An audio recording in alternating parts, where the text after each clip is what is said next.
W253DF Memphis, Flynn Broadcasting Stations. And Bonds hits one high, hits it deep, it is out of here! Morant, a jawbreaker! It's time to get up and get your day started.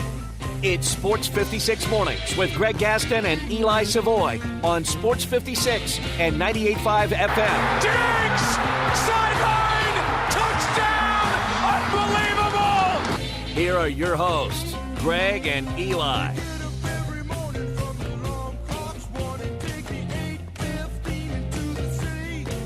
Good morning, everyone, and welcome into another edition of Sports 56 Mornings. We have a loaded show for you today. Great lineup of guests. I'll tell you about that in just a moment. Greg Gaston, Eli Savoy, and Zach Boyd with you on this Tuesday, December 20th, 2022. Just 5 days away from Christmas. We're in the Family Leisure Studios where family and fun come together. You're looking for those last-minute gifts. Family Leisure has a lot of variety. If you're looking for a new pool table, shuffleboard, sauna, outdoor kitchen and grills, patio furniture, fire pits, on and on and on, they have it for you with their Family Leisure Christmas, 2120 Whitten Road, just north of I-40. Stop by, say hi to Billy and the gang. Tell them you heard it here on Sports 56 Mornings. Currently, if you are just getting ready to head out your door, it's about 37 degrees, cloudy skies. It will get into the mid to upper 40s today, a little bit warmer than yesterday, and we may see a little peek of the sun later on today. Again, minimal chance of precipitation. That's the weather that you face today. If you want to be a part of the program, make sure you always know this number, 901-360-8255. That'll get you on the air on the Sports 56 listener line if you want to call in or text in. 901-360-8255, same number for both. Also, you can send us a message via YouTube, Facebook, Twitter, or sports56whbq.com. Here's your lineup for today. At 7:25, we talk all things college football, as we do every Tuesday all year long with Connor O'Gara. At 8:05, the head coach of the Kansas Jayhawks football team, Lance Leipold, will join us. Kansas and Arkansas will play in this year's AutoZone Liberty Bowl game. At 8:25, former Memphis Tiger and Virginia Tech head football coach Justin Fuente will join us, who is dabbling a little bit in broadcasting. I know he wants to get back into coaching, but he will actually be on the call of the Memphis-Utah State first responders game. That's the Serve Pro first responders game next week in Dallas. We'll talk to Justin Fuente about that and other things, of course. At 9:05, Jeff Crane will join us, University of Memphis Deputy AD. And then at 9:25, we moved him around a little bit. Brevin Knight will join us for Grizzlies Talk. The Grizzlies in action tonight in Denver. The guys from Bally's will not have the call. That will be on TNT. And then Brevin and the gang back on the air on Friday. Their game in Phoenix as they continue this road trip after losing the first game to Oklahoma City. We got Humdinger's Trivia. That'll come your way just before we are joined by Lance Leipold, so early next hour. And then we'll also periodically throughout the show tell you about tomorrow's 5 favorite things and what our topic will be. That's your lineup for today. Glad you could join us. As always, we appreciate it. Mr. Savoy, how you doing? I'm doing good. Although when I look ahead to the forecast for Friday of this week, I'm a bit frightened by what Friday is going to bring. A little chilly. 16 degrees. With like high 30-mile-an-hour winds. Wow. I mean, we're going to have a wind chill of ridiculous. I mean, the lows. Single digits. Lows are the single digits. Yeah, the low's 10 degrees, but if with the wind chill factor, it will obviously be close to zero. It's going to be, Friday is going to be not going to be a fun day. And then outside. And then it warms up Saturday to 25 for a high, 14 degrees for a low. And then for for Christmas, 30 degrees is your high on Sunday, 22. So you're absolutely right. So people who are waiting to the last second to do their Christmas shopping or their food shopping for Christmas, don't do it. Get out there today. Get out there tomorrow when there's a high of 51. Get out there Thursday, even though there's rain in the forecast, where there's a high of 49. But then listen to this. On Thursday, the high is 49. And then at night, I guess overnight, 3 degrees. 3 degrees. When we get here on Friday morning, we're going to be so damn cold. But, of course, we're going to warm things up for you as we do every single day, Monday through Friday at least. Yeah, mine for Friday says 4 degrees a low. It says winds occasionally gusting over 40 miles per hour. Oh, my gosh. So that's negative numbers. That wind chill factor will be negative numbers when we get in here Friday morning. Or at least close to it. You're not going to want to be outside on Friday. I'll just tell you that. That is not going to be that will not be a fun day to be outside. Can we cancel the show? Is it a holiday for the folks that are in sales and things like that on Friday, or is that Monday? When are they celebrating the Christmas holiday? I would assume most places Monday will be a holiday. They may want to flip it. They may want to flip and give everybody off on Friday. I mean, that's just we haven't seen temperatures like that. We get our occasional snow, we get our occasional ice, and it gets obviously cold, below 32 degrees. And there's wind chill factor days where it's 20. Whatever year that was where we got all that snow, it was really cold. Eli, it could be negative numbers. Negative. I can't recall a negative number day with the wind chill factor. It could be below 0. 0. Not 32, below 0. So anyway, we've made everybody cold out there. Today, it's okay. It's like yesterday. All right, Grizzlies tonight in Denver. They made a trip back home, quick trip back home. Jaren Jackson Jr. was giving out Nike shopping sprees and having fun. And, of course, coming on the heels of that terrible performance at Oklahoma City, John Morant being ejected. We have not heard from the NBA, by the way, from the league, as far as whether or not he'll also be fined. But today, they get an opportunity to redeem themselves, but it will not be easy as they will take on Joker and the Denver Nuggets. This is a tough stretch. Then you turn around, you got Phoenix on Friday on the road, and then you'll play Christmas Day against the Golden State Warriors. The Warriors, without Steph Curry, finally got a road win the other day. But tonight it's Denver. Denver 18-11. The Grizzlies at 19-10. Yeah, they get plenty of exposure over the next few days, with tonight being on TNT, and then, of course, the Christmas Day game on ABC. So the folks around the country, around the world, will have plenty of opportunity to see the Grizzlies in action, and this will be fun. This is an interesting stretch. You're sitting atop the Western Conference, and Denver's certainly a team that figures to be a factor atop the conference and in the postseason. Phoenix is obviously a factor. They are right behind in the conference standings and figure certainly to be a factor in the postseason. And then Golden State, while they have struggled and now are playing without Steph Curry, certainly you would expect that come postseason time, the Warriors are going to be a factor as well. So these are three of the teams in the Western Conference that you're going to have to deal with, in all likelihood, in the postseason one way or another. So this is a good little stretch here, a good little test to kind of see where things are. All right, let's be honest here. In years past, I'm not talking about last year, going back in the days of the Core Four and even before that, and the Grizzlies were rarely on national television. But when they were, for people outside of the Memphis market who aren't fans of the Grizzlies, it would be cringeworthy to see that the Grizzlies were on the national television lineup because the Grizzlies just did not play exciting basketball. We love them. We love the Core Four. We loved everything about the Grizzlies because we are here in Memphis and we are fans. But now, I'm not saying they're knocking down doors to watch the Grizzlies, but it is amazing the transformation of this team and this organization to people not only around this country but around the world that want to watch this team. Obviously, John Morant is first and foremost the reason why. But the Grizzlies play an exciting brand of basketball.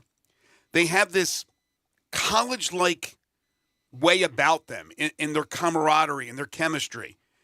They're a fun team. They're must-watch TV, and now people want to see them, and they're getting more of these nationally televised games. And obviously, you want to put your best foot forward, but just the transformation is night and day.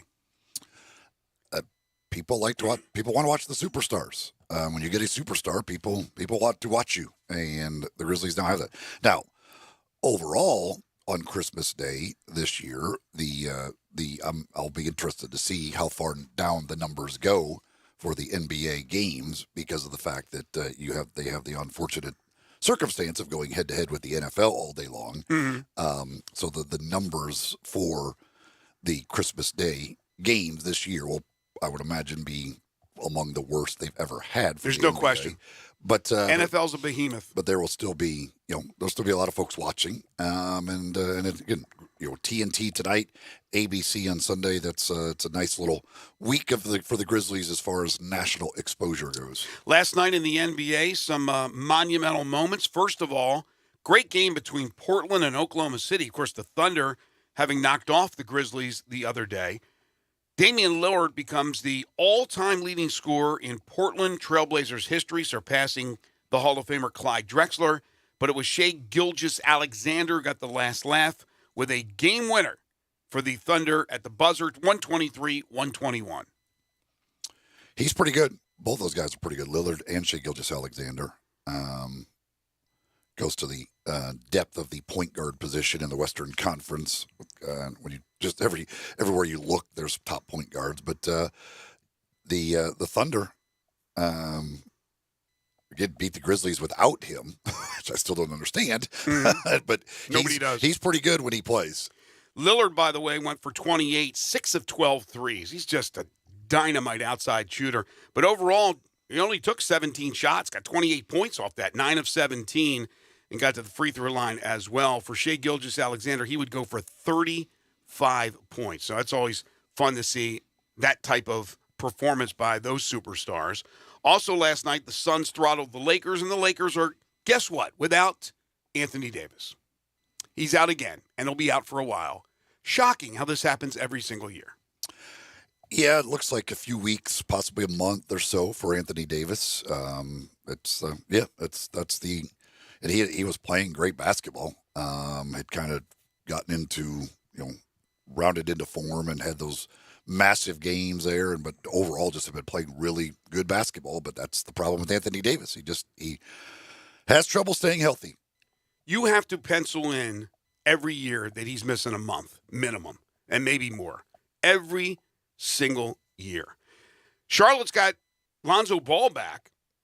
LaMelo Ball back, and he played extremely well, 23 points, 12 assists, 5 rebounds, and the Charlotte Hornets won at Sacramento 125-119, despite Sabonis going for 28 points and 23 rebounds. Sabonis, that guy's got to be on the All-Star team, doesn't he? He will certainly be in that running. Now, the problem there, the kind of question is, you've also got De'Aaron Fox, and they're certainly not going to get 2 All-Stars off of there, I don't think. So I don't know. Fox is in a tough position because he's in the backcourt where Sabonis is front court, so it might be Sabonis that gets in. But that'll be there will be certainly he has had a fantastic year so far. Great battle of bigs in the Milwaukee-New Orleans game with the Bucks beating the Pelicans 128-119. If you missed this, Giannis, who does this to everybody, 42 points, 10 rebounds. But how about the former Grizz, Jonas Valanciunas, matching basically bucket for bucket with Giannis. 37 points, 18 rebounds, 5 assists in the loss. C.J. McCollum, he went for 31, hit 6 of 10 threes, had 9 assists and 8 rebounds, nearly a triple-double, but it was not enough. Zion, 18 points, 7 rebounds, 7 assists. Your guy, Jonas, 7 of 10 from three-point range for Jonas Valanciunas. Man. The sharpshooter, Jonas Valanciunas, getting it done. But yeah, 37 and 18, it's pretty darn good. It's a pretty good night. Trae Young went for 37 and 13 assists as the Hawks edged the Orlando Magic 126-125. You had the Sixers beating the Raptors in overtime 104-101. So pretty good action last night in the NBA. Switching gears, Memphis football. Yesterday we were talking about some of the transactions that have happened here over the course of the last few days, and it's kind of fast and furious right now with the transfer portal open for business, with players being signed left and right, whether it be from the transfer portal or from high school. Signing day is officially tomorrow. Mm-hmm. But news yesterday, I think the CA was first to report it, that Memphis gets a transfer running back from Old Dominion by the name of Blake Watson, who led the team in rushing with 918 yards. He went over 1,000 the year prior. He had 5 touchdowns, but he averaged 5.8 yards per carry. 5.8 yards per carry. So they get a guy who obviously has the ability. Now, I was talking with Brian Moss last night. He said they also have gotten a commitment from a 3-star running back from Louisiana named Redryan McNeely. And I know there's a need for depth at that running back position. But I'm curious because I was surprised the other day to read that Asa Martin had another year. We had spoken to Asa Martin a couple of times after games for the Tigers this year, part of the Tiger Broadcast Network, and I had thought he had indicated this was it. But Asa Martin, again, according to the story, which was not sure in the CA or the Daily Memphian, want to give the proper outlet the credit, but he's coming back.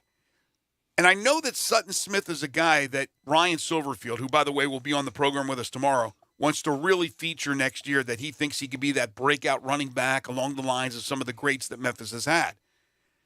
I would imagine Brandon Thomas, with the injuries that he's had, is done. And then Jay Ducker, who was their acquisition last year from the MAC, came over from, was it Northern Illinois? Mm-hmm. I guess he's back unless he jumps in the portal. So you can never have enough running backs, but I'm curious to see, what this guy is thinking, especially this Blake Watson, when I know that they want Sutton Smith to be that guy next year. And he showed flashes in his limited time playing for Memphis. We'll see him, of course, in the bowl game next week.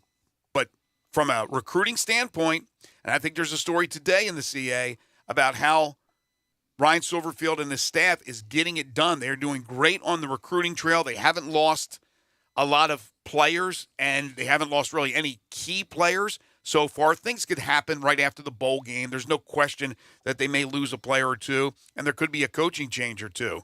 But as far as the recruiting is concerned, looks like they're doing pretty well. Yeah, I mean, since he's been, the head coach, they've continued to produce the highest ranked classes of all time here. So they continue to do it on the recruiting front. Now it's just got to turn into better performance on the field. And those recruiting classes now so those higher ranked recruiting classes are guys that are now becoming upperclassmen, things like that. So you would hope that it would start turning into wins on the field. It's crazy right now, just in the recruiting, with signing day coming up tomorrow. Like the amount of guys who are now flipping their commitment. It's like you're transferring before you've even signed with a school. Mm-hmm. Ole Miss just lost Marcel Reed, the quarterback out of MBA, who flipped to Texas A&M. But there's a lot of Ohio guys, State lost their quarterback. There's guys flipping everywhere, Mm-hmm. and it's about NIL. A lot of it's about NIL. I found it interesting.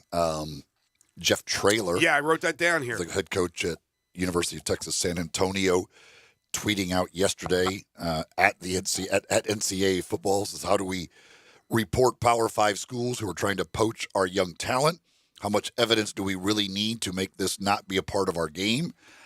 That's the thing. Like, I don't know. That's the $1 million question. What the NCAA or whoever wants to control college football is going to do, or if they're ever going to do anything about this. But that's the problem you face at these schools like that. You get a good player, these schools are going to come after them. They're going to come after them with offers of NIL and everything else. But it goes right down the line, Eli. So Jeff Traylor's saying this, but I bet you he goes after maybe these 1AA stars. And then 1AA guys go after Division II, and it just goes right down the line because they're all poaching from each other. Yeah, I don't know. I don't know how much UTSA has to offer to try and poach stuff. So but I don't, like, if you're especially in the state of Texas, at Texas San Antonio, Mm-hmm. the schools that are down there can offer. There's a lot of them with a lot of money to offer up for guys at a school like that. Right.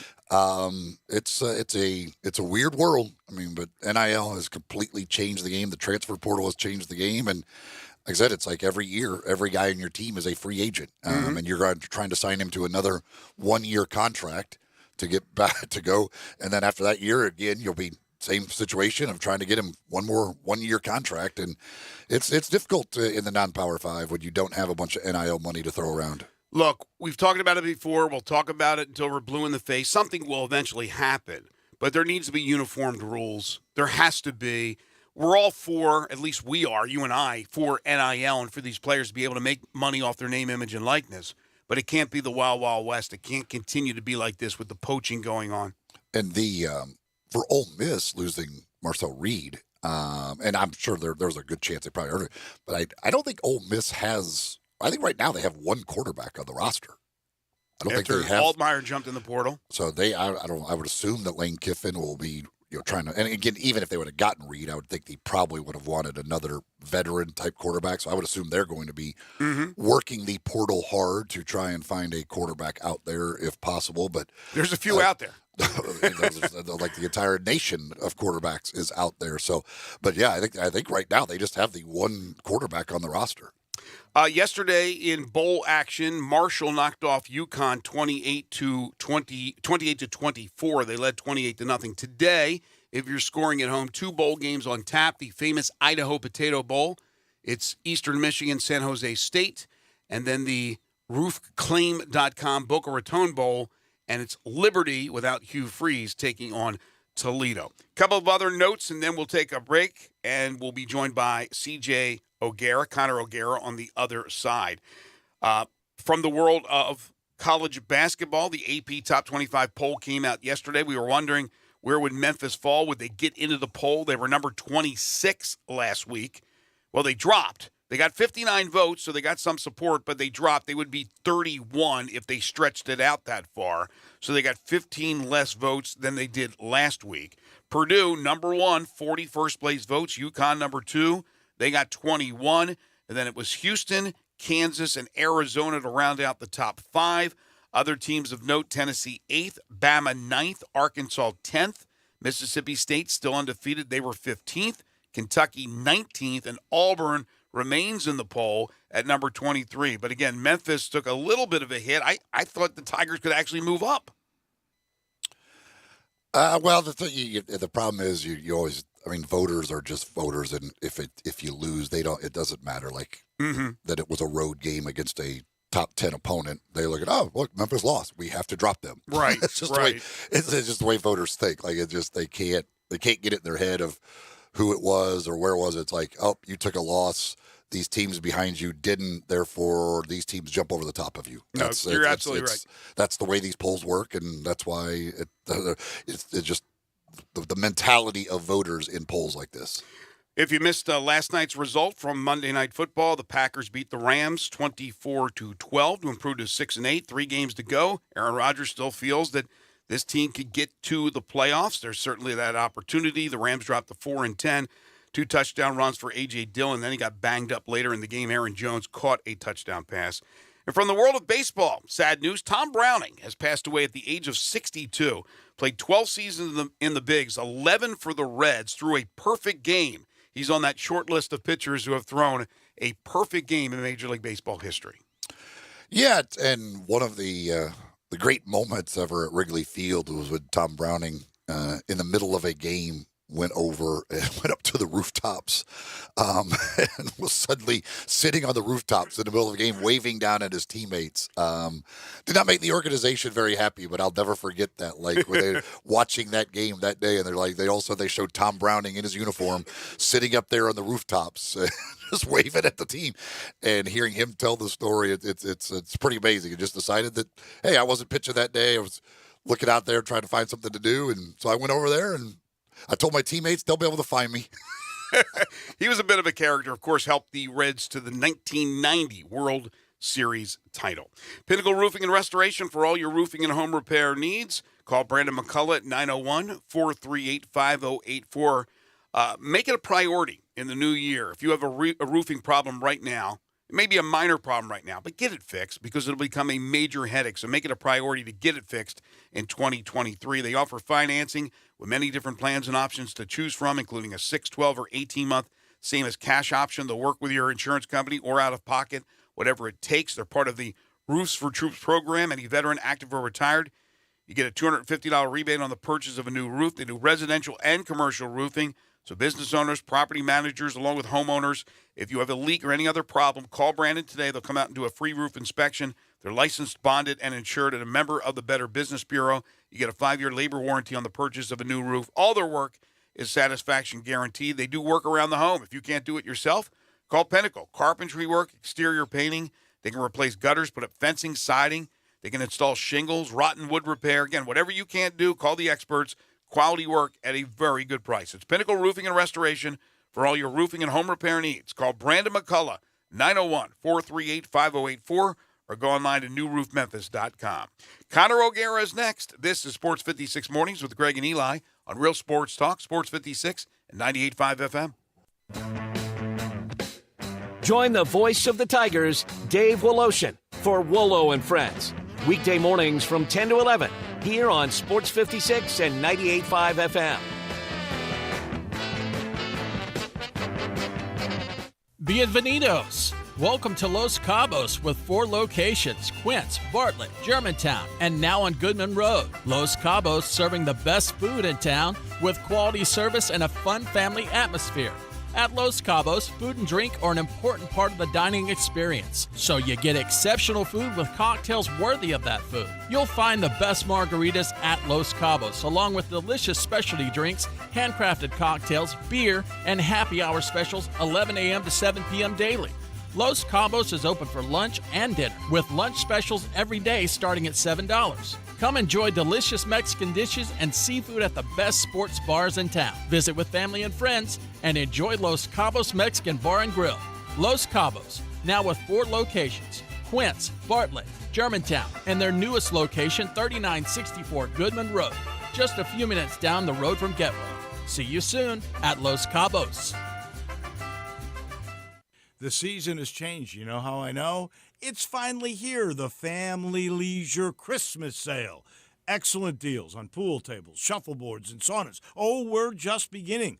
Tired and sore from shopping? Check out the huge selection in stock of hot tubs and massage chairs. Oh, and you can surprise the kids with the best stuff, like a new arcade, a game table, even a play gym. Gifts for the whole family to enjoy and enjoy together. Also on sale, theater seating, outdoor kitchens and grills, patio furniture, and fire pits. Merry Christmas from our family to yours. That's Family Leisure of Memphis. Every year we wait. They always deliver. They've done it again. The Family Leisure Christmas Sale is happening at I-40 and Whitten Road. That's 2120 Whitten Road to be exact. That's the place of shopping heaven. Family Leisure, where family and fun all come together.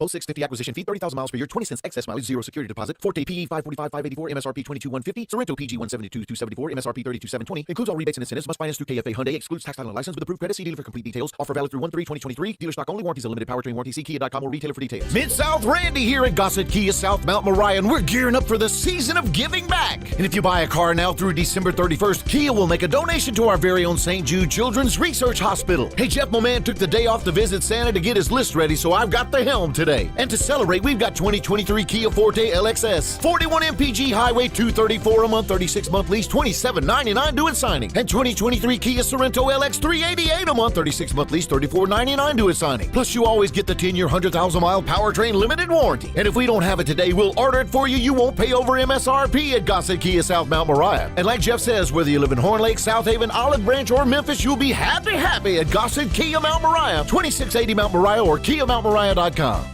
So I've got the whole holiday gift thing knocked. I'm guessing it has something to do with Central Barbecue. Why would you assume that? This is a Central Barbecue commercial. Well, as it turns out, yes, it has to do with Central Barbecue. This year I'm giving everyone Central Barbecue gift cards. Oh, so this is a Central Barbecue gift card commercial. It makes sense. Everyone loves Central Barbecue, and this way they get to pick what they want from Central Barbecue. I like it. Plus, and this is the best part, I get to put an exact number on just how valuable a relationship is to me. That's the best part. When I give someone their Central Barbecue gift card, they'll be able to see that they are worth exactly $20 to me. Keeps everyone honest. Well, that should be their new slogan.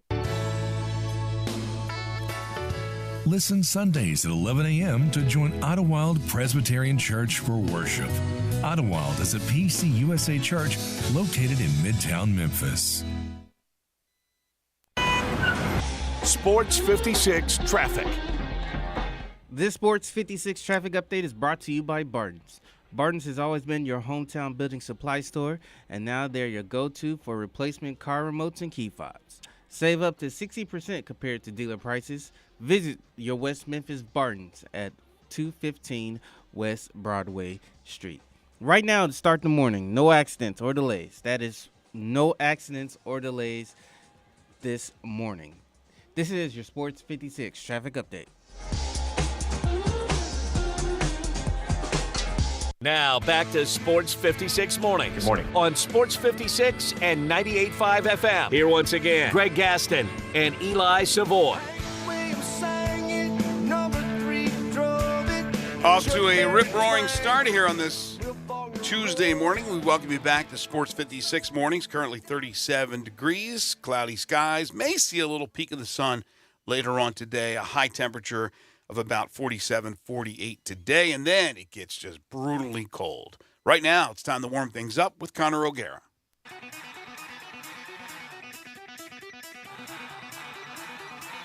It's time to talk some SEC and college football. Joining Greg and Eli is Connor O'Gara from SaturdayDownSouth.com and SaturdayTradition.com. Here's Connor O'Gara with Greg and Eli. Connor O'Gara joins us each and every Tuesday. That's all year long right here on Sports 56 Mornings. You can follow him on Twitter at CJ O'Gara. Merry Christmas, Happy Holidays, Happy New Year, and all that good stuff to you and your lovely wife. Appreciate it, guys. You know, I'm actually with my wife and the in-laws back in Indianapolis right now. So you said we're going to heat things up. I'm cold, man. It's like 20 degrees up here. Hey, we're going to get that. On Friday, we have a high of like 16 degrees forecasted here. Oh, my gosh. At a low in the single digits with like 40-mile-an-hour winds. So we're going to feel like we're up there in Indiana. Holy cow. Yeah, life's too short for that. I'm supposed to be driving back to Chicago on Friday, but there's this massive storm that's coming. Mm-hmm. So I don't know if we're going to have to pivot or what, but man, it looks nasty. These are the times in which I say, there's a reason why I live in Central Florida. Exactly. That's right. Exactly. Although a lot of people will be experiencing a white Christmas. They just don't want a white-out Christmas. All right, exactly. So 'tis the season for bowl games. 'Tis the season, I guess, in the recent couple of years since the NIL became a part of things, to flip. It's also the time to flip. And we've had so many players flipping. I mean, from big institutions to big institutions, from smaller to bigger. It's absolutely crazy. Anything stand out here? Just in the last few days, we've seen some huge names flipping. Yeah, the quarterback who flipped from USC to UCLA, or was it Oregon to UCLA? I can't remember. It was It was Moore, the quarterback Moore, from Oregon to UCLA. So we're programmed in this day and age to think that every flip is because there was a higher bidder, right? I mean, I think we can be adults about this and accept that if that is the reality in the majority of these situations, that's just the way that college football is going to be. And it doesn't have to be this vicious, they paid more for him than this player. It's like, yeah, the whole purpose now is to have a collective, is to be able to get these kids money before they come into the door and try and get as much talent through your doors as humanly possible. And if this is now the way to do it, then so be it. And there's going to be so much more of that. The frustration that I have is these situations like, you know, I don't know the details of every single one of these situations, but for example, Kentucky had a player last year, blue chip recruit. I think it was Keontae Goodwin, and he's an offensive lineman, blue chip guy, and he ends up committing to Kentucky. And if you read the story in The Athletic from Ari Wasserman, it was kind of down to the 11th hour. They're still negotiating these things on signing days. He's like in Dallas, and then he spends a year there, and then enters the transfer portal. And it's like, what? So what are we really doing here? If there are going to be situations like that, that's the frustration that I have, and it kind of takes some of the meaning away from the early signing period. Yeah, that's the thing. It's because it's weird. It's like there isn't a ton of talk about actual signing day. It's all about like commitments being flipped, stuff like that. And you're like, that kind of reminds me, oh yeah, I guess signing day is coming up. That's why these things are happening right now. But with the transfer portal, like that's where all the attention goes now to teams. Who are you getting out of the portal? It doesn't really seem to matter that much about who you're getting out of high school.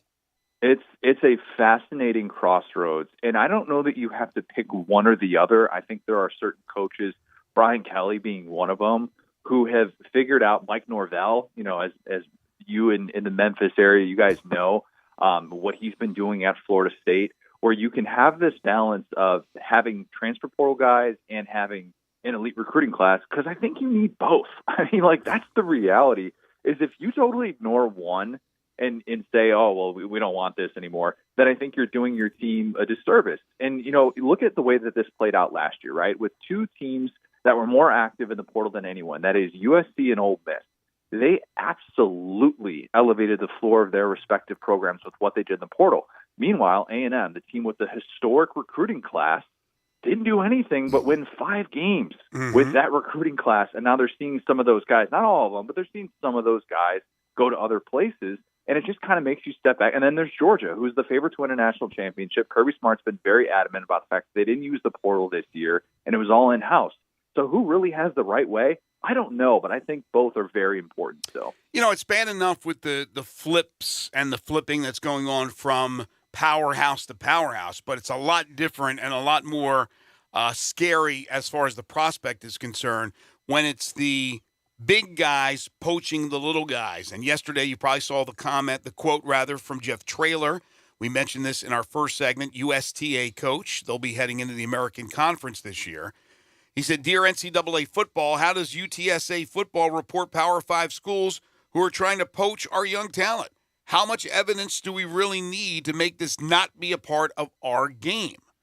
It's bad, but right now it is a part of our game and will be until there are any uniformed rules put out there to try to curb what's going on in the wild, wild west of transfer portal and recruiting. You guys know college basketball, college football, college football is really starting to figure out what college basketball figured out a couple years ago now with this day and age of the portal and poaching these small school guys.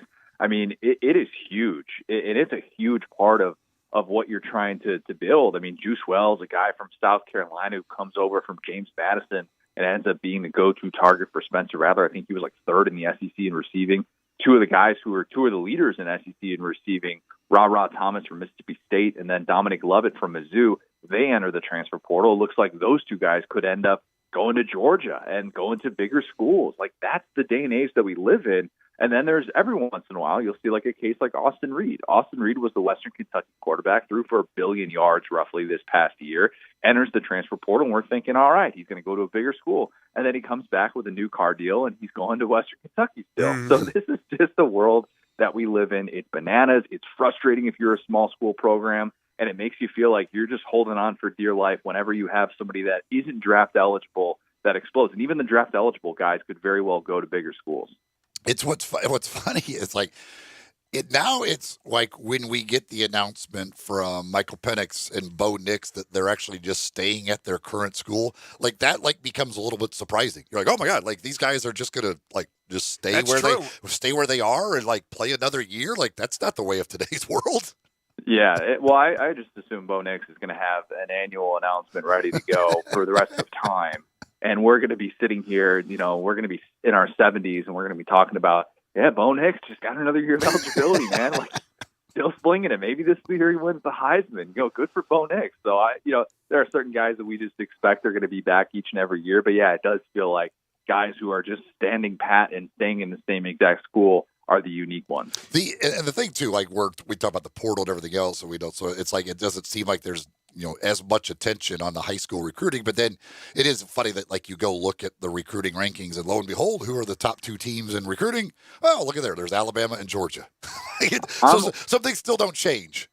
Yeah, I'm old enough to remember when Nick Saban was falling off the face of the earth. The game had passed him by. He was never going to have a number 1 recruiting class again. Saban can't exist in this NIL world. And, oh, by the way, he's going to have another number 1 recruiting class. Yeah, that's just what these guys do. And they'll just figure it out. They just want to make sure that if there is some sort of issue with, roster construction, which I think Nick Saban raised his point, not in the best way possible by calling out A&M in the way that he did. But, there is a certain case to be made that roster management is more difficult. But it doesn't mean that Nick Saban is going to all of a sudden just stop dominating. He's just going to figure out the best possible way to do it. And what about the fact that Bryce Young and Will Anderson have come out and said, hey, we're all in on this Sugar Bowl. They're not opting out to get ready for the draft. We know how high those guys will go.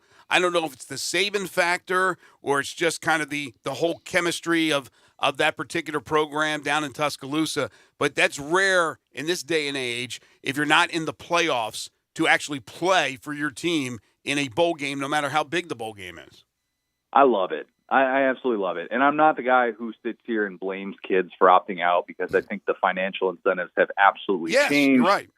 I think that we, if we're looking at this through a 20th century lens, we're looking at it all wrong. And I think the way that we need to look at this moving forward is assume that the best players aren't going to play in these non-playoff bowl games.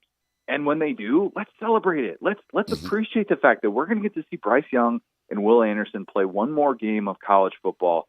Two of the best players that we've seen in this sport in the last decade. And that game with Deuce Vaughn also playing for Kansas State, that game all of a sudden you're looking at going, this is going to be a really good football game. And having something like that we can look forward to that's going to feel meaningful, that's great. And I'm all for that. We can't assume that should be the new standard, but I think our approach needs to be, let's celebrate these kids when they make decisions like that and not chastise the ones who elect to not play football and not necessarily risk their draft stock. Well said. Well, and that's the thing too. Like, I mean, people want to continue to talk about the kids not doing it, but then you watch bowl after bowl after bowl that has some interim head coach because the coach left to go to a different job. Like, why are you going to blame the kid for leaving and not playing in the bowl game, but the coach who's not coaching in that bowl game gets the pass for it?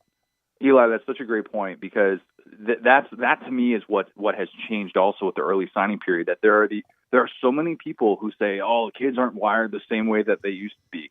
Tell me about these coaches who in these bowl games, right? Like, tell me about these coaches who just up and leave, and all of a sudden you're like looking up and you're like, "Oh, we don't have our play caller. Oh, we don't have our head coach." Like, I mean, there's 9 bowl teams that have different coaches that have at least some form of an interim coach. And, those are the good teams. And that's not even including all the different assistants that they have. And it kind of speaks to my point of why I think we should separate bowl season from the regular season because it's just so different. And we need to kind of treat these as fun exhibition games and not treat this as some summation of the entire season that we just saw. Right. You couldn't get any weirder than the Fenway Bowl, the Wasabi Fenway Bowl, when you had Cincinnati and Louisville and there's Scott Satterfield on the broadcast from home talking to the guys. I mean, come on, how wacky is that? The guy's coaching Louisville. Now he's going to coach Cincinnati. The whole thing's weird. Yeah, it's just weird. And let's accept these bowl games for what they are. I mean, this is the only world in which we tell ourselves that, these postseason games in which you don't have a path to a national championship are supposed to matter. We don't do this in any other sport. So the fact that we've been able to get away with this as long as we have to entertain ourselves, because that's ultimately it's about entertainment and it's about money. And if anybody tells you anything different, then, they're lying to you as to why they put on these bowl games. But it's still great to see. And you just got to kind of pick your spots. Seeing Marshall and Charles Huff do what he did and celebrating that win against UConn, you got to appreciate these little moments and not necessarily hope that every single bowl game is going to be the most impactful thing that you've ever watched. Yeah, Frank Gore Jr. pushing his auntie out of the way with the camera. I mean, that's those great moments that we'll always remember and treasure. Absolutely, man. Give me more of that. How funny was that? Look, I need one bowl game. Here's what we need. We need a bowl game to end like that Patriots-Raiders game. If we can get that, you guys, like that's all time. Like, never cancel bowl season. This is why we need these games. If we can just get that to me would make this entire year just like put the icing on top of the cake. Well, I mean, it drives me crazy, like when people start trying to bring up bowl records to try and claim one conference is better than the other. It's like, seriously, like you care, like that matters at all. First of all, try to tell me who played in any of these bowl games. Plus, you might have a matchup of like the 8th place team out of one conference against the 3rd place or 2nd place team out of another conference. Nobody cares. Like the idea of like bowl records matter to determine, oh, see, I told you our conference was better. Shut up. No, the bragging right is all about you got a playoff, right? And who comes away with the national championship. That's where you can brag. And Georgia obviously won it last year, and they're going to go in as the defending champions and the best percentage to win it again. That's where the bragging comes. Who wins the championship? I'm just saying, if the Big Ten has another year in which it pukes on its shoes and ruins this, my goodness, the trolling of the Big Ten. I mean, like, you realize, like, after Ohio State won the national championship, the first playoff in the 2014 season, the Big Ten has won one playoff game. Like, that is it. And they've been trucked in so many of these games. Like, if the Big Ten loses both of these semifinal games, what a tough look that would be, because I think the Big Ten was pretty down this year. Like, top to bottom, at least the middle of it, Pac-12 was way better than the Big Ten. And the Pac-12 was so much better than it got credit for, but the Pac-12, as it often does, puked on its own shoes, found a way to not make the playoff. and we're going to point and laugh at them if they go like 2-5 during bowl season. Although I think the Pac-12 was as good as it's been probably in a long time. But Connor, puking on your shoes and New Year's Eve go together, so it may very well happen. That's very true. The thing with the Big Ten, I think the Big Ten had two good teams. I think we assume like Penn State was good because they were better than the rest of the garbage in the Big Ten, but they weren't as good as Ohio State and Michigan. I don't know how good Penn State is. They were better than the garbage. That's all I know, and I don't know what that means. I don't think they weren't as good as Michigan and Ohio State, but I like the Big Ten. Other than those two teams, I don't think there's much there. Yeah, I have not been a Penn State supporter this year. And look, I was impressed with what they did at Auburn. I still think that going into Jordan-Hare and putting up a showing like that is impressive, even when it's a really down year for Auburn. But, I was of the same mindset. I'm like, Penn State hasn't beat anybody. And I see, the Fox Sports college football account like bragging about like how good Penn State is. I'm like, all right, show me their best win. Show me their best win, and then let's have a conversation about how good this team actually is. Hey, listen, enjoy your time in Indy. Safe travels if you're trying to make it over to Chicago and then back to Florida, all that good stuff. Happy holidays. We'll talk to you next Tuesday. We always appreciate your time, Connor. Merry Christmas to you and your wife. You too, guys. Really appreciate it. Thanks, Connor. Take care. Who does Penn State play in the bowl game? What are they? They're in the Rose Bowl, right? Who's it? They'll play is it USC? Utah. Utah. Yeah. So I hope Utah hammers them. Why don't you care for Penn State? I hate the way that they've been treated all year as some great team. But they don't say it. Well, I guarantee they do. Like they. Well, it's people falling for it. Now they could be. We really don't know. We don't know. But they played They played two good teams, lost to both of them. Both of those played a bunch of garbage and beat them. Yeah, but both those teams are in the playoffs, man. It's not like they played. The reason they're in the playoffs is because they get so much credit for beating Penn State. That's the point. Like the whole thing is like, well, they beat Penn State.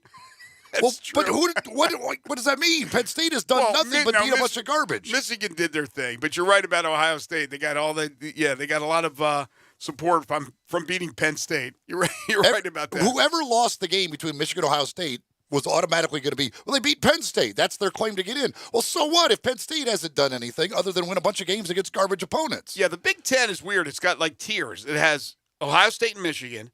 Then it has, we think, Penn State on a separate tier. Then maybe after that, Wisconsin. Usually they're good. And then you have all the rest of them. And then like at the very bottom, maybe Rutgers. And, even Maryland's now out of the cellar. They never really were in the cellar, but they were kind of even sort of with Rutgers and maybe a couple others. But, man, that is a bad it's not a bad conference. Don't get me wrong. It's obviously a very good conference. You got two teams in the playoffs, and nobody else can say that. But they have a lot of mediocrity after it's a top-heavy conference. It's a Dolly Parton conference. That's what it is. It's one division is top-heavy, and then the rest of the well, they're going to get rid of the divisions eventually. The other division is pure garbage, right, and then true. And the rest of that division is garbage. Moving can be stressful, but the folks at Black Tie Moving can help you take a lot of the stress and the worry out of the process. If you are moving, have a move coming up, whether it's your home, maybe it's your office, got a new office space for the new year, anything like that, well, the folks at Black Tie Moving are there to help. And don't try and do it all yourself. It's way too much stress and worry, especially during this time of year. If you're trying to do that, that's a lot of stuff going on in your life. The folks at Black Tie Moving will do as much or really as little as you want. If you just need them to move your stuff, well, they'll do that. If you want them to do all the packing and unpacking, maybe you need storage space in a little interim, whatever, they'll take care of you at Black Tie Moving. Give them a call at 901-316-6196, or you can go to blacktiemoving.com/Memphis.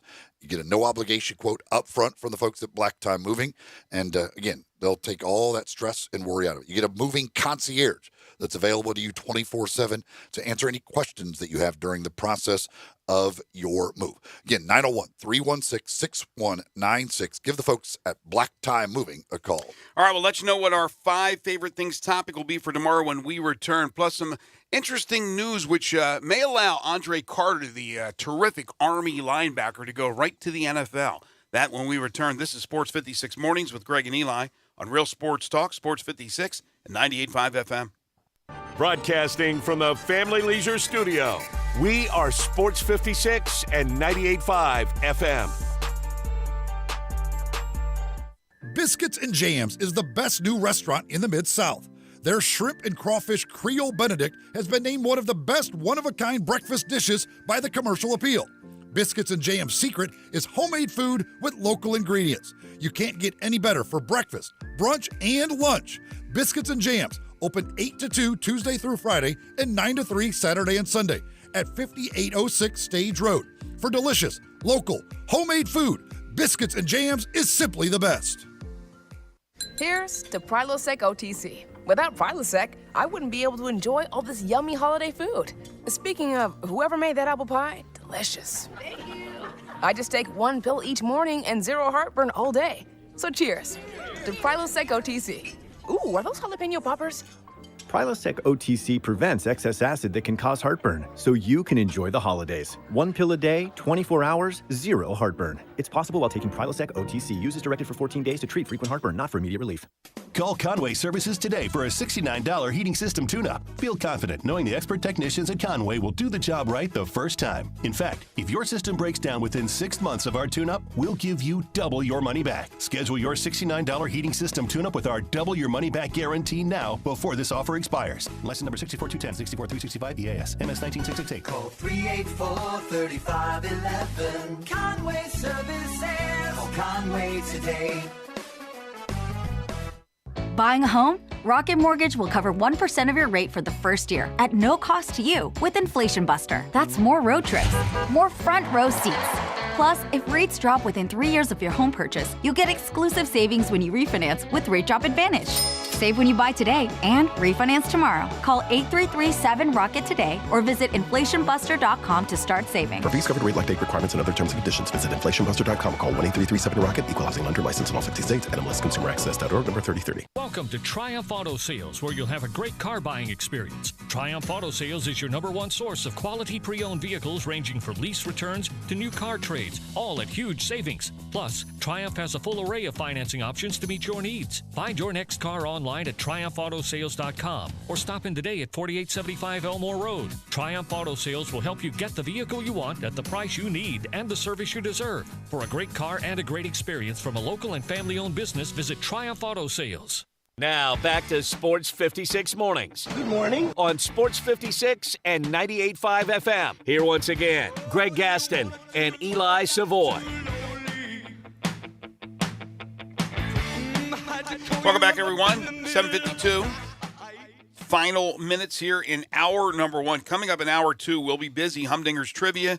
Then the head football coach at Kansas, Lance Leipold, and former Memphis Tiger head coach, former Virginia Tech head coach Justin Fuente will join us at 8:25. Got a text from Steve on the Sports 56 listener line at 901-360-8255. He says, bowl games determined the national championship years ago. Today's attraction is being able to see teams play that you do not see during the season. Yeah, I mean, that's the thing. Like, listen, bowl games back in the day, yes, there was a lot of importance, and because it was a terrible system that we had, in which after you watched a bunch of random teams play each other, then you were supposed to vote on who was the national champion out of all that mix. Plus a limited amount of bowl games. But in those days, everybody played. There wasn't the idea of opting out of them. Like, coaches were there to coach their teams. Like, now it's just a different world, and that, like, they're glorified exhibition games. That's all it is. I don't know how many bowl games there were back in the 40s and 50s and even 60s, but we have 43 bowl games now. The importance of counting the national championship. Yeah, making a bowl game was extremely important back then, and as Steve said, it certainly played a part in the national rankings and the voted-in national champion. Speaking of football, and I'm reading this directly from a Pete Thamel story at ESPN.com. After an outcry over the future of Army star linebacker Andre Carter II, politicians scrambled to alter the language of a recently passed congressional bill that clears his path to the upcoming NFL draft. New language formally filed on Tuesday morning in a piece of end-of-year legislation will restore the opportunity for Carter and other current Academy upperclassmen at Army, Navy, and Air Force to defer military service in order to pursue professional sports. So that's good. So they got the bill coming in. Now they had to make a change to that to allow these players, these athletes, to be able to, again, defer their military commitment till after their professional careers. Tomorrow, 5 favorite things brought to you by Bartlett Small Engine and East Memphis Ace Hardware. Our topic for tomorrow, your 5 favorite duos of all time. It can be music, it can be comedy, it can be sports, whatever it is. It's pretty broad, this category. Your 5 favorite duos. Now, don't force feed me a fake duo that you think is. I mean, these are known as duos. Obviously, in the sports world, let's see, something like, remember old Thunder and Lightning and things like that? That's a duo. Mr. Inside, Mr. Outside, that's a duo. Even, I would even give you Whitaker and Trammell, the double play combination for Detroit for all those years. That's a great duo, a dynamic duo. But it can be anything. It could be Batman and Robin. So it's a broad topic. It's a fun topic, and that'll be tomorrow. Your 5 favorite duos of all time. Sound good? Sure. All right. That'll be interesting. Let's take a timeout. When we come back, we will start things off with Humdinger's Trivia, and then we'll be joined by the head coach of the Kansas Jayhawks football team, Lance Leipold. This is Sports 56 Mornings with Greg and Eli on Real Sports Talk, Sports 56 and 98.5 FM.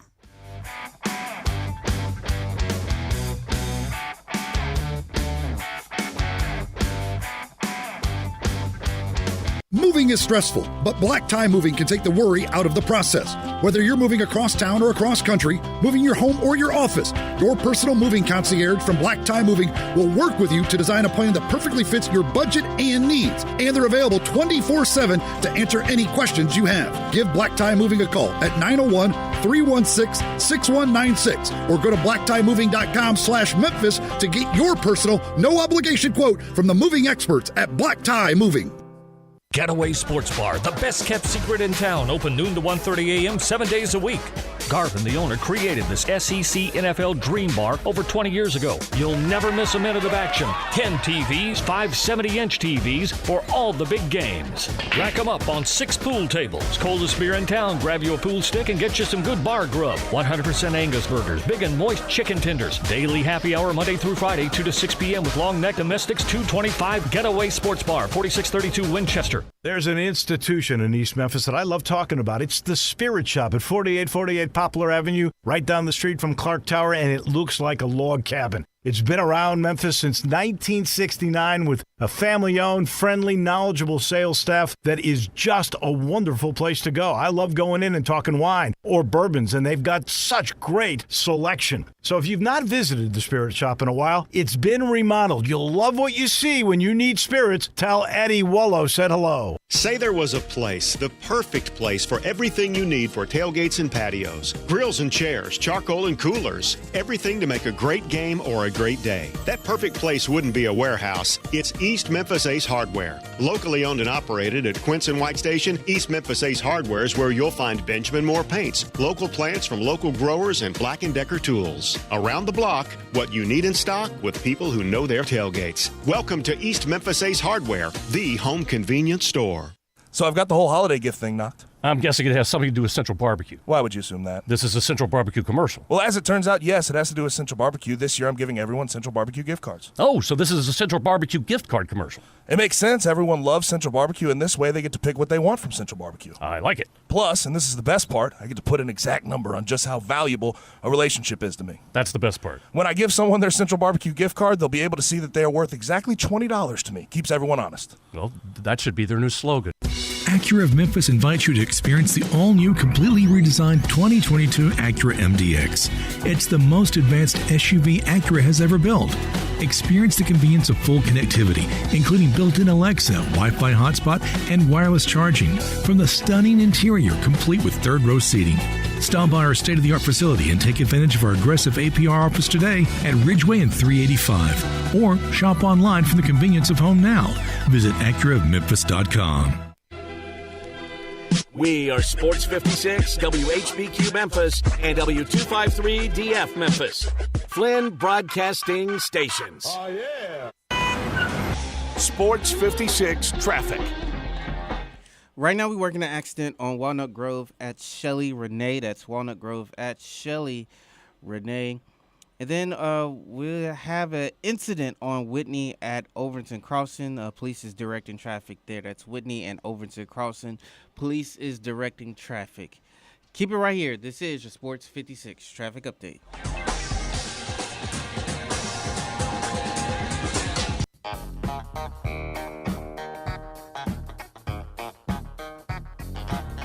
Now back to Sports 56 Mornings on Sports 56 and 98.5 FM. This hour is brought to you by James Gaddis Jewelers. Don't you just love it? Here once again, Greg Gaston and Eli Savoy.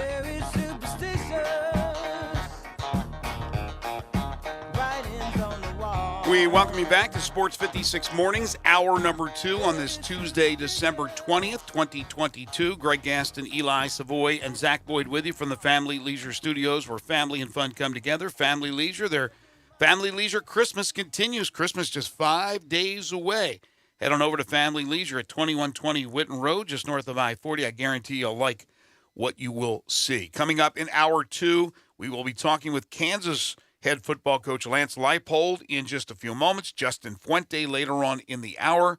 Second hour of the program is brought to you by our friends at James Gaddis Jewelers. I'll tell you about them in just a few moments. But right now, because it's Tuesday, that means your chance to win Humdinger's Trivia. That's right. An opportunity to win a $25 gift certificate to Humdingers. And, of course, with the holidays here, I've got family in town. Maybe you want to take them out for a nice, great meal. What's not too expensive? Well, you're going to get some delicious food and certainly not too expensive at Humdingers. Of course, today is Tuesday.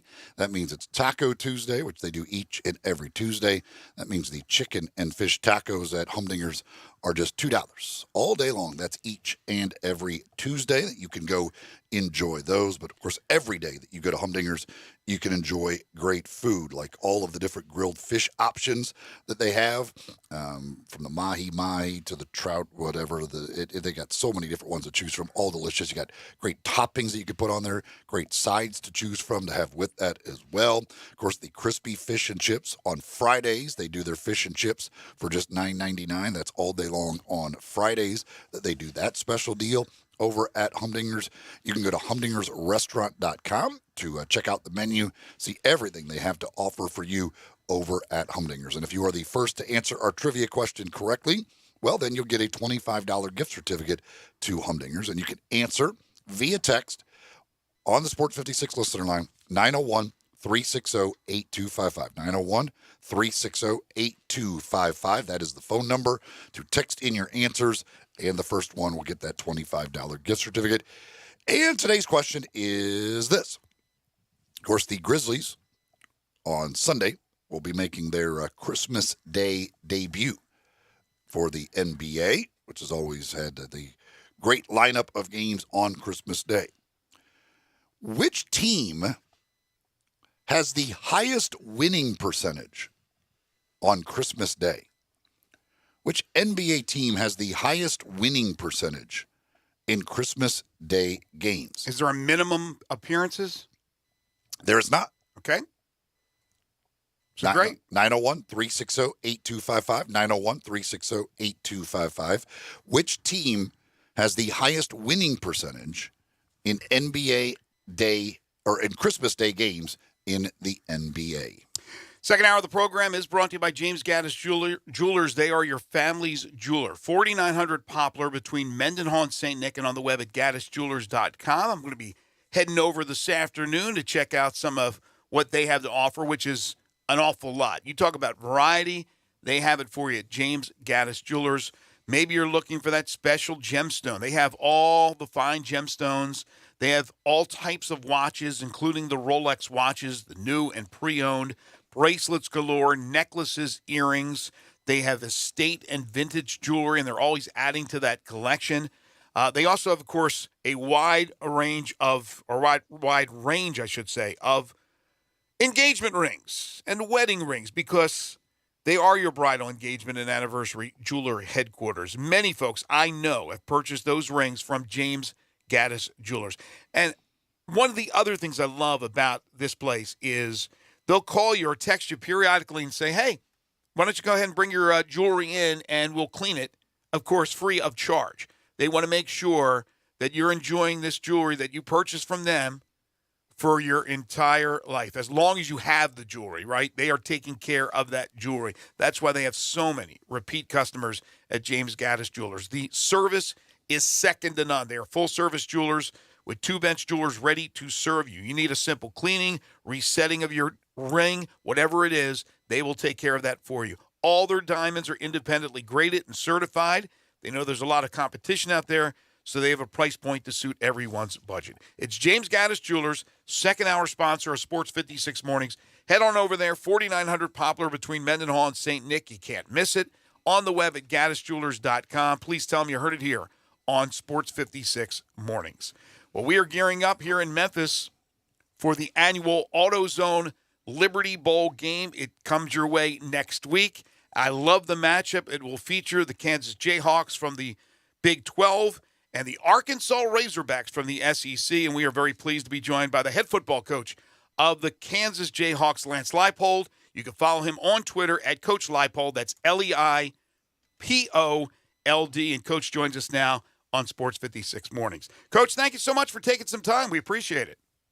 Well, no problem. Good morning. I hope everybody's doing well there. Everybody is. They're fired up. This is a fun matchup, and it's great to see new blood here at the AutoZone Liberty Bowl. I've been in Memphis since 95, so it's 27 years. And when you see new teams come in, it's always fun. And, of course, with Kansas, as you're well aware of that history and you haven't been there that long, there's not a ton of bowl games here in recent years. So I would imagine there's a lot of excitement in Lawrence for you guys to come to Memphis and put on a good show.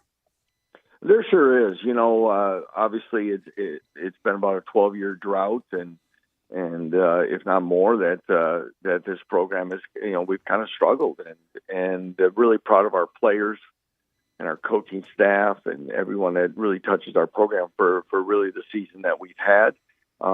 We took this program, it kind of came in at an odd time, where taking over a job in May of 21, where we didn't have spring ball, and to kind of see the progress that has been made. Again, extremely proud of where we're at. Have a long way to go yet, but to have a chance to get to Memphis and the AutoZone Liberty Bowl and play a fine program in the University of Arkansas Razorbacks is definitely something we're excited about. Can't wait to get there.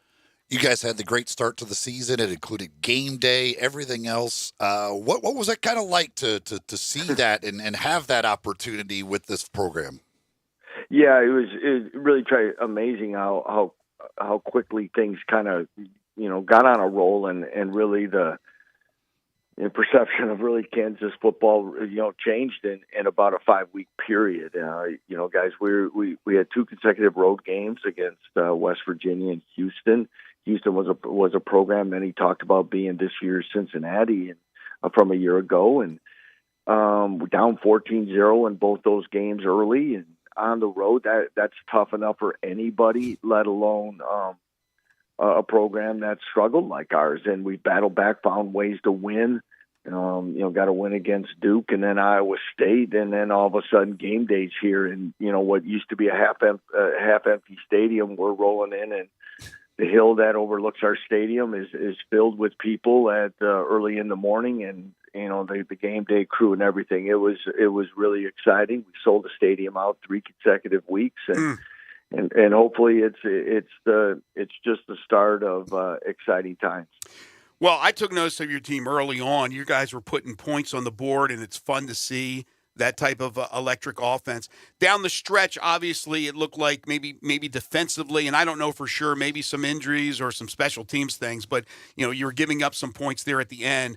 As the season progressed and you were in that tough Big 12, as we know, there's not an easy out. Down the stretch, what were the circumstances?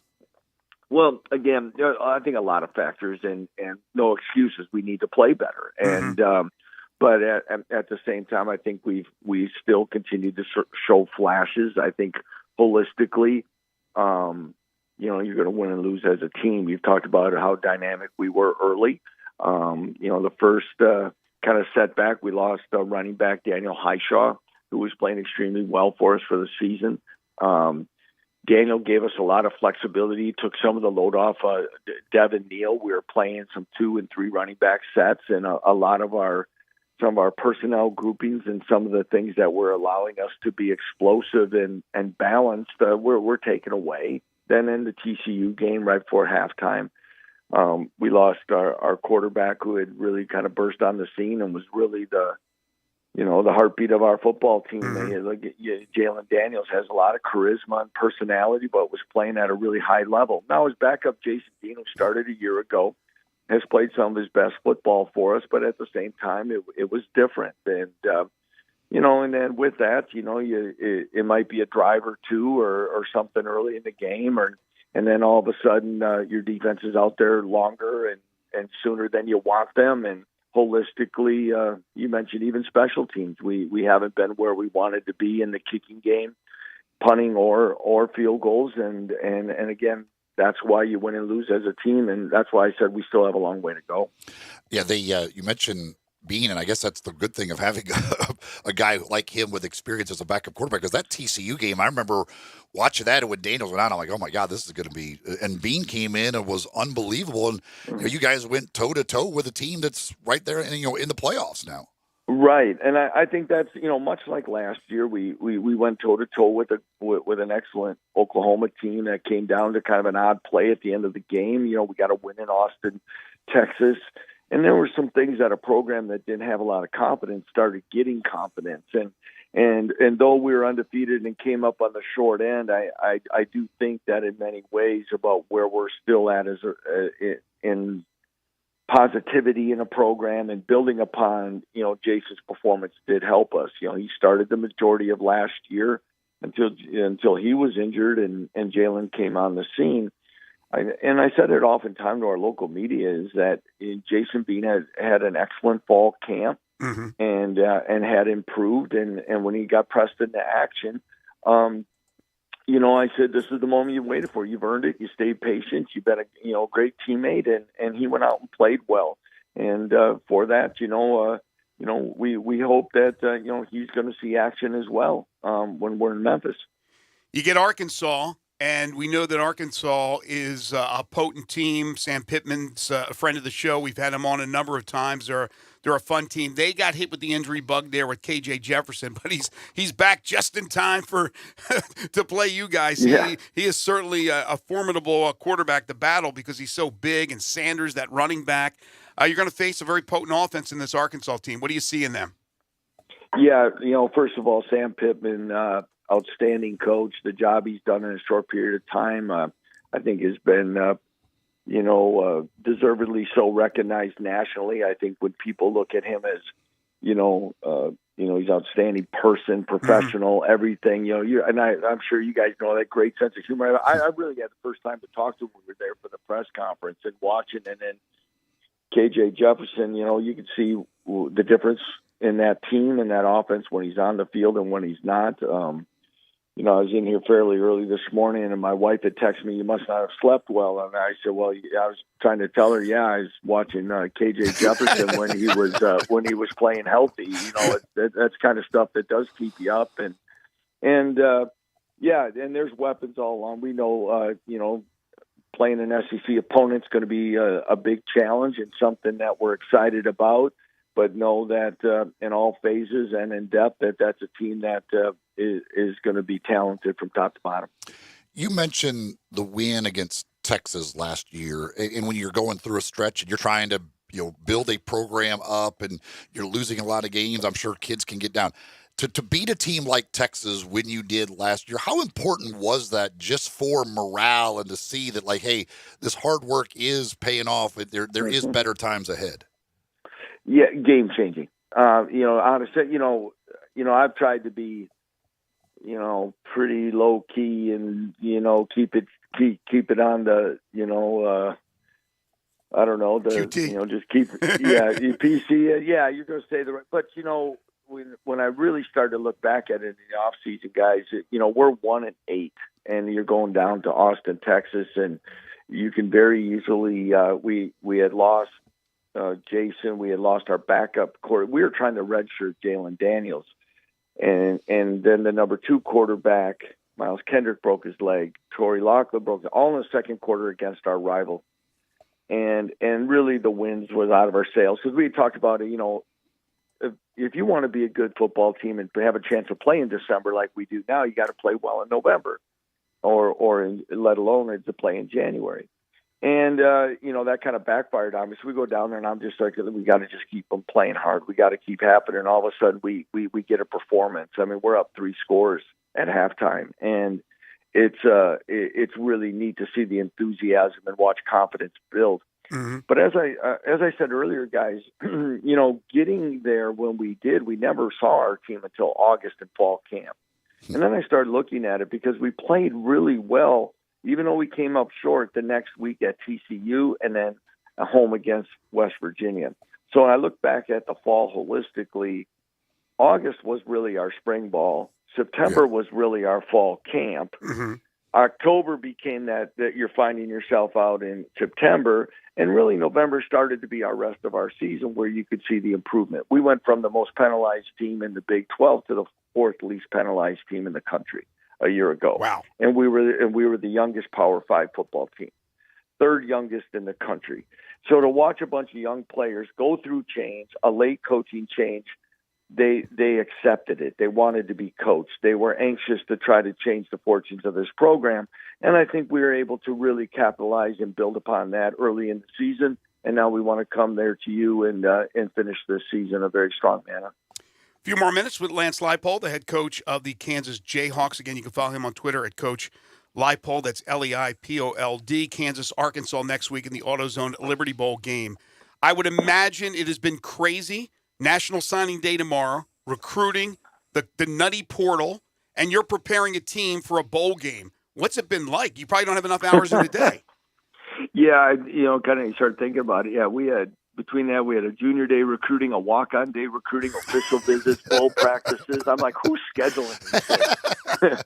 And I'm like, I guess it was the head coach. So, but when you go in this area, it's exciting. There's some days you don't know what day it is or what state you're in when you're trying to finish up a recruiting class in this first cycle. The portal adds a lot to it. But we've been blessed so far to be able to hold on to the majority of our guys and everything. But, this is what we came to do, and this is what the new craziness of the things you talked about are going to be there. But it sure beats what it was a year ago where you're just sitting at home. So, again, we're going to practice here in about an hour or so. School wrapped up over the weekend. Our guys are here, and we're getting ready now to really turn our full attention to the Razorbacks. Your career path, and I've always been surprised that throughout college football, it doesn't seem like a lot of times when these the Division 1A schools look for a head coach, they don't look to the lower level head coaches that much. It's either a coordinator or something like that. You won a bunch of national championships. Yes, you made your way up. You go to Buffalo, then you go on to Kansas. You're having great success, and maybe that opens the door. But do you know why don't more coaches from that lower level get that opportunity? Would you like to see and maybe hope that your path and your success is opening that door maybe for more of them? Yeah, it's an interesting question, one that's been asked before. It's all typical situations, I guess. I feel I have a very unconventional path and never thought I'd ever be sitting in the chair I am, and feel very humbled and blessed in that matter, even to get to Buffalo. I thought it very ironic being in Wisconsin to get a job in the MAC, and I got the furthest east MAC job possible. and so it took somebody like, athletic director Danny White now at Tennessee to have a vision and want to have a conversation, because I never met Danny White and those things. I think it takes some of that thinking. I guess it's equally can be said, why aren't there more high school coaches that get more college opportunities? Because sometimes whether we like it or not, people get siloed, and it might be by levels. It could be by, other factors. And sometimes you got to have somebody that really understands that, first of all, football's still football. Coaching Division III, when you're asking everybody to walk on, I guess, and then you have a chance to offer a scholarship, evaluating and getting guys and mentoring, molding, developing. And then, first of all, evaluating them to find out what you need to win, I think is critical. And the most exciting thing, guys, for me is that the majority of the guys that I've worked with at Whitewater are still with me today. 2 of the 3 offensive coordinators I've had, including Andy Kolnicki, who's now going on year 10. our first one, our quarterback coach, Jim Zabrowski, rejoined us after he had left to go with Jerry Kill.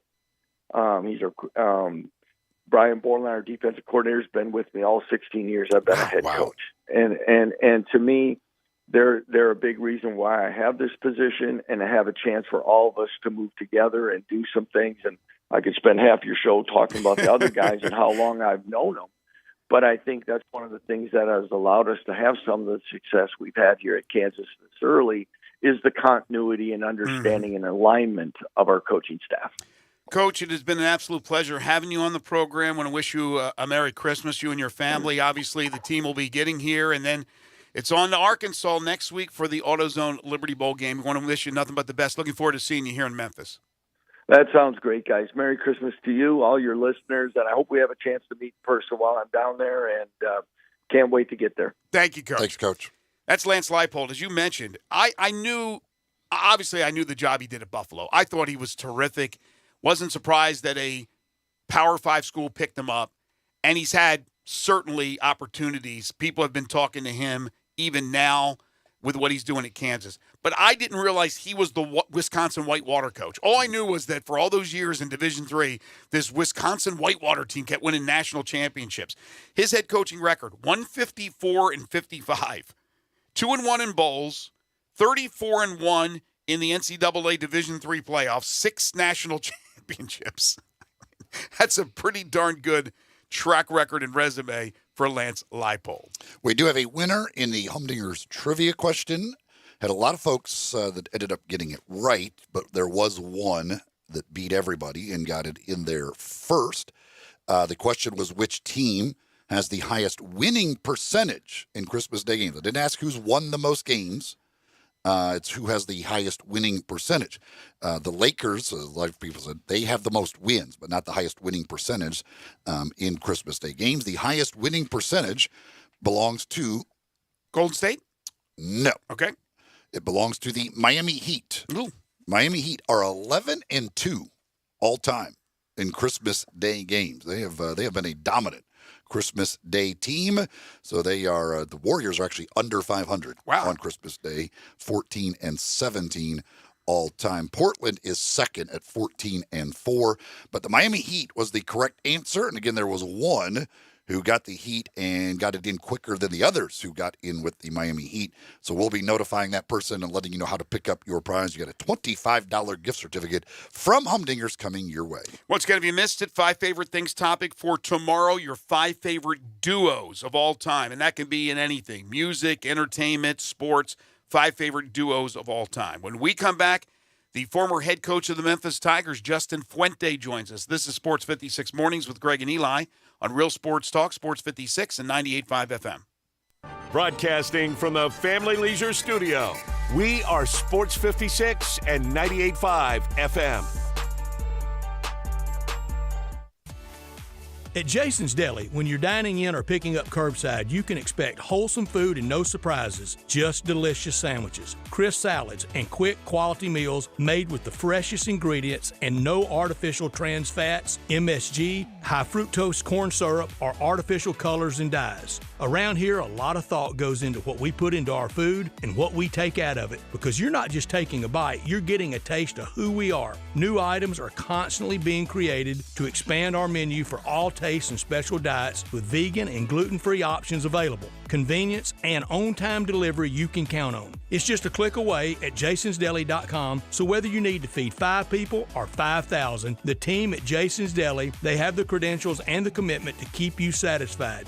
Freshness is nearby at Jason's Deli with locations at Ridgeway in the Park Place Center, Poplar and Highland, Germantown Road in Cordova, and on Goodman Road in Olive Branch. Jason's Deli. It's wholesome food and no surprises.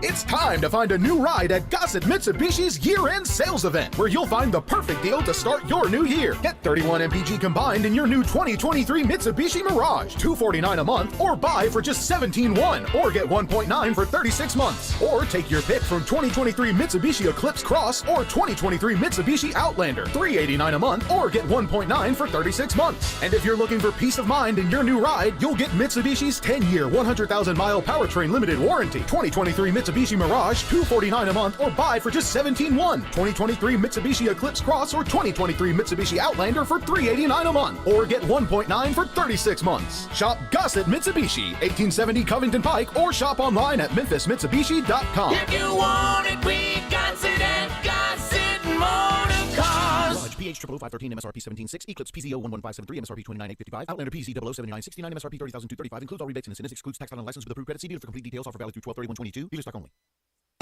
Brian Elder's Roofing Solutions. I'm Brian Elder. Depending on how long you've been around, you've likely known my name for 30 years. Perhaps for my 20 years as the morning show on Kix 106 as the Young and Elder Show, or my 15 years at Brian Elder Roofing. So obviously, my reputation means everything to me. One terrible customer experience could tarnish a third of a century of goodwill. My reputation for quality and strong relationships is our main focus. We're the highest certification, a platinum preferred contractor with Owens Corning. If you have a business or a commercial building, we're the highest certification for warranties with GAF and Mulehide products. We don't come at you in sales mode. If you got a problem, sometimes the solution is just to fix the problem. Call me right now. I'll come out and see you today. 867-0303 or BrianElderRoofing.com. Call 867-0303. Brian Elder's Roofing Solutions. I'm with John Burgos from the world-famous Rendezvous in the Alley since 1948. Brett, I want to talk about our seasoning and sauce today. Our sauce is a great blend of sweet, mustard, and vinegar. It's good on so many items other than barbecue. It's good on pizza. People use it in lieu of ketchup. But our seasoning is the original dry rub, created by my father using a mixture of Greek and Cajun spices. People think our sauce and seasoning are good just during the grilling season. Nothing could be further from the truth. It's good year-round. Our seasoning is good on fish, chicken, deviled eggs, corn on the cob, French fries. People even put a dash in a Bloody Mary. To get a complete list of all of our recipes using our products, go to hogsfly.com, click recipes, and you'll see 50 wonderful items and dishes. And Brett, our sauce and seasoning is available at most grocery stores, and if they don't have it, please remind your grocer to stock it. And our slaw is also available at most Kroger stores. Thank you, John. The Rendezvous, Mr. Charlie Burgos' Rendezvous in the Alley since 1948 and celebrating its 75th year. Listen Sundays at 11 a.m. to join Idlewild Presbyterian Church for worship. Idlewild is a PCUSA church located in Midtown Memphis. Sports 56 traffic. So far, no accidents or delays to report. Still working the little traffic issue over in Whitney and Overton Crossing. But other than that, no accidents or delays. This is your Sports 56 traffic update.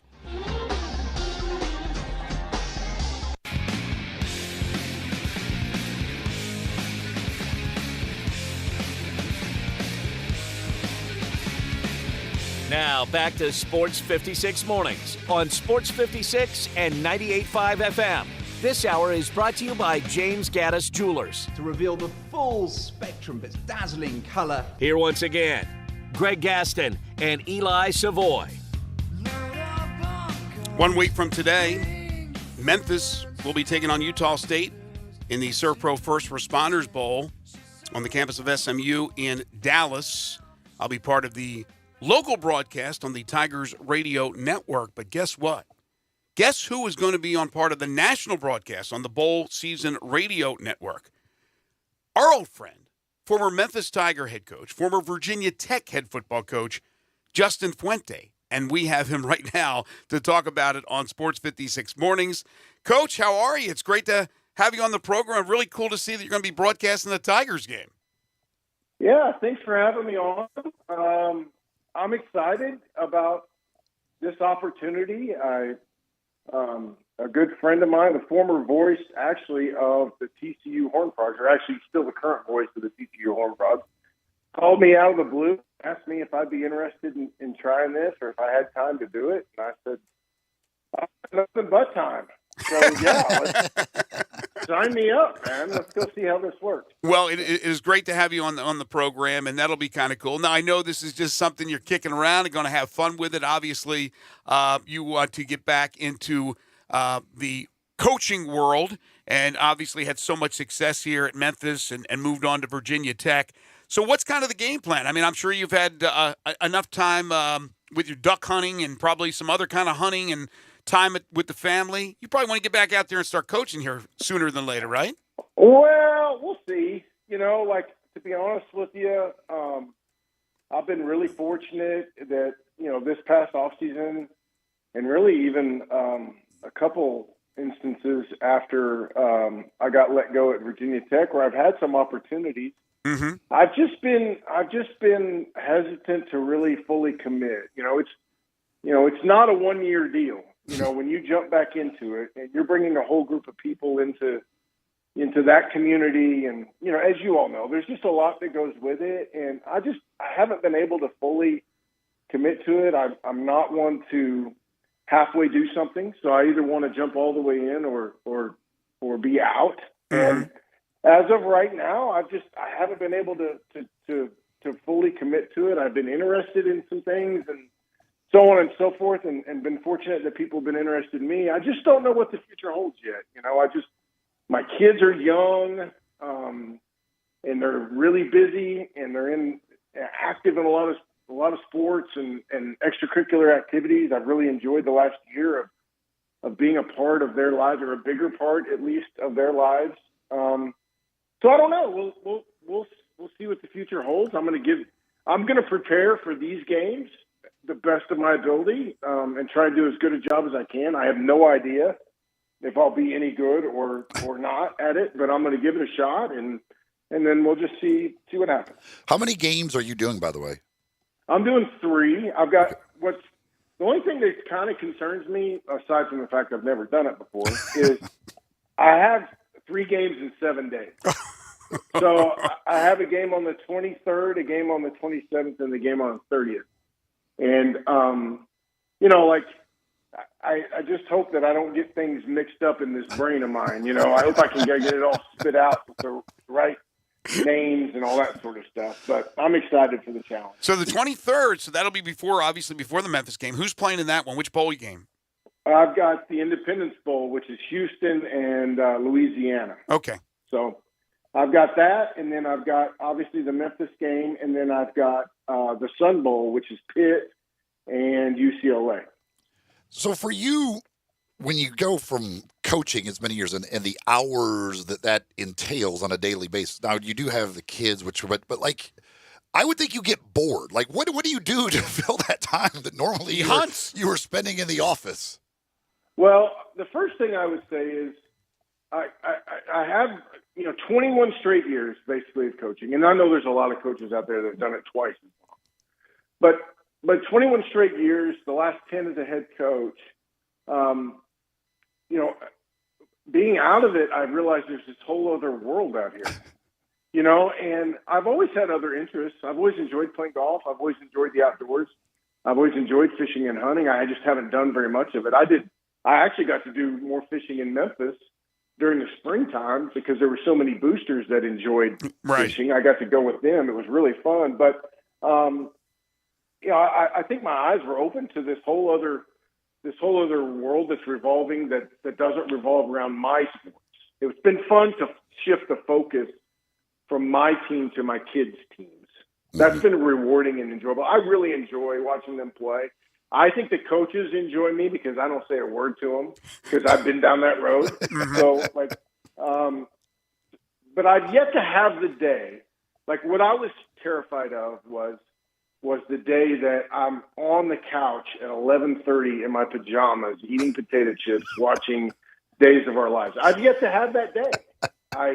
I wake up early, I drink some coffee, I read, I get some work done, and then my girls get up, and some of them like to train, like to work out, so I work them out and then take them to school. Then I come home and do my workout, and then do a little bit of work or go to Bass Pro Shops and buy something I don't need, and then pick the girls up from school and go to their games. So it's kind of fun. It's a full life. I understand that. And who knows, if you enjoy this broadcasting thing and you're good at it, they may be asking you for more gigs. You may never get back into coaching again. So that's always that possibility. But we know around here what you mean to the Memphis football program. I imagine, Justin, you have a lot of great friends here that are still in Memphis. And, this was a time that you took over a program that was in bad shape and resurrected that football program. And, a lot of people, and rightly so, give you and your staff and your play, the credit to start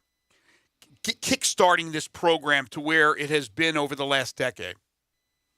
Well, I appreciate the kind words. I tell you, we had a lot of help getting that thing up off the ground.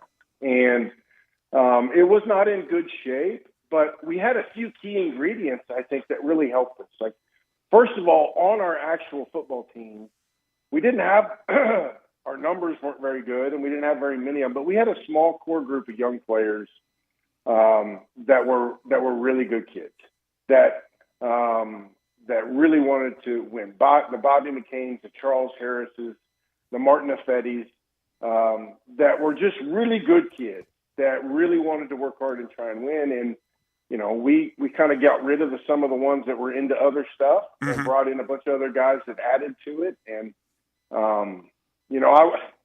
I tell you, it was really amazing. And this is kind of the state of the program at the time. So I got to go see Tony Pollard the other day. And I told Tony, I said, I'm the only coach in America dumb enough to redshirt you. We had Tony Pollard on our team and redshirted him. And I guess my point is that we got it up to the point where a player like Tony Pollard didn't have to play immediately. And that's a product of a great coaching staff. I'm talking about our assistant coaches. It's a tremendous amount of support off the field. I mean, people like Brad Martin deserve a tremendous amount of credit. Willie Gregory, people that really, basically Memphis got to the point where it said, okay, we got to make a decision here, right? Like, we've got to either do our best to get this thing up off the ground, or we got to forget about it. And it kind of hit rock bottom, and some really important people said, let's do our best to get this thing up off the ground and give this young coach as much support as we can, and they did. And fortunately for everybody, most importantly, the kids in our program, they got to have some success. What was the Virginia Tech experience overall like for you? How long do we have on this show? It was an interesting deal. I would say this. There's just so much to it that, and I have some great friends back there that really worked hard to help our program. But if you don't have everybody pointing in the same direction, you got no shot. And I couple that with some mistakes that I made, but I wholeheartedly admit, then it becomes a little bit more difficult to have sustained success. So, they say don't ever take over for the guy that's the legend, and that's true. But it's not because of the legend. It's not because of Coach Beamer. Coach Beamer is great. It's all the people that were around that are still involved. Half of them jump on board, and half of them say, "Well, we never used to do it that way." Yeah. Like when we got to Memphis, it was like, "Okay, Coach, tell us what you want to do. This hasn't been good. Tell us how to fix it." You know what I mean? And when you get to Virginia Tech, it was just a little bit different attitude, I think. Did you combined with, and I wholly admit, there's several things I should have done differently or better. So. Did you?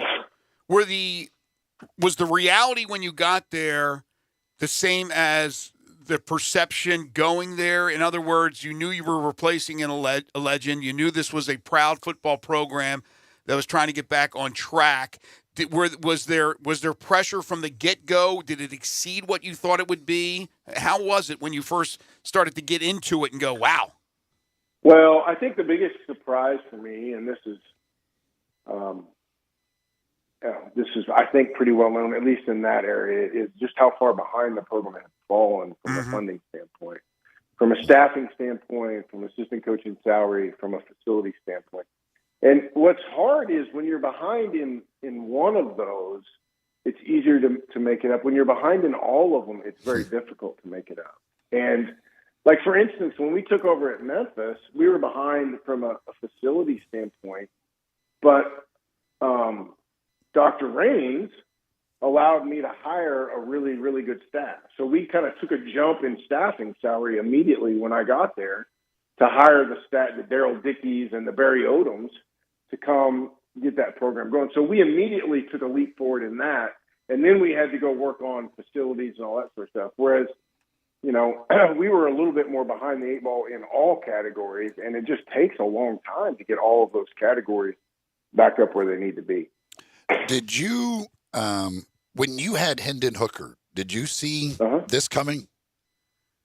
Well, I would say this, Hendon was a very good player for us. Like, when you go back and look at what he did when he was playing, like, he was really good. I mean, you know, we didn't quite have the same style or philosophy that Heupel has, and Heupel's done a great job, and they got some guys on the outside that can absolutely fly, and Hendon did a great job and put up almost make-believe numbers. But in a different system, he was very, very efficient. And, you know, now he's, I don't know how old he is now, but he's like 24 years old. Now he's a grown man out there playing. And, you know, he was basically in 2019, he came on, whatever year that was for him, a redshirt sophomore, a redshirt freshman, and he played incredible.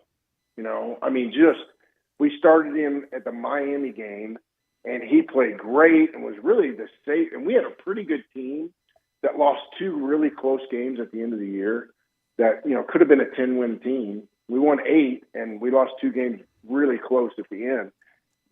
And Hendon was the reason for that. And, you know, like, going forward, we felt like we were going to build the program around him. And COVID hit, and all sorts of things happened, and he still played well whenever he was in there, but there were just a lot of other things going on. But I'm really happy. I hate that he got hurt. You know, he was just playing so well. I hate that he got hurt, but it was fun to watch this year, I can tell you that much. Former Memphis, Virginia Tech head football coach Justin Fuente joining us on the program. He will be doing 3 bowl games as far as broadcasting, lending his analysis, and that'll include the Serve Pro First Responder Bowl, which will be a week from today, as Memphis will be taking on Utah State. When you look at Memphis today in this world now of the NIL, you had mentioned you had redshirted Tony Pollard, and then, of course, he finally had the breakthrough and all. I mean, now, if you are Memphis or schools of this size and where they are positioned right now in the college football world, and all of a sudden, whether you develop the player or they come in, they happen to pick Memphis, and some do, and they have that one breakout year, now there's the fear that they leave, that they go somewhere else because of NIL, not just, you know, jumping in that portal.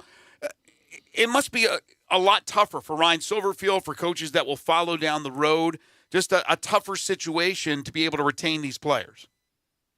Certainly. I mean, I don't know what you expect those guys to do. I mean, this is kind of an overarching theme here, but college football is in this weird spot right now where we have this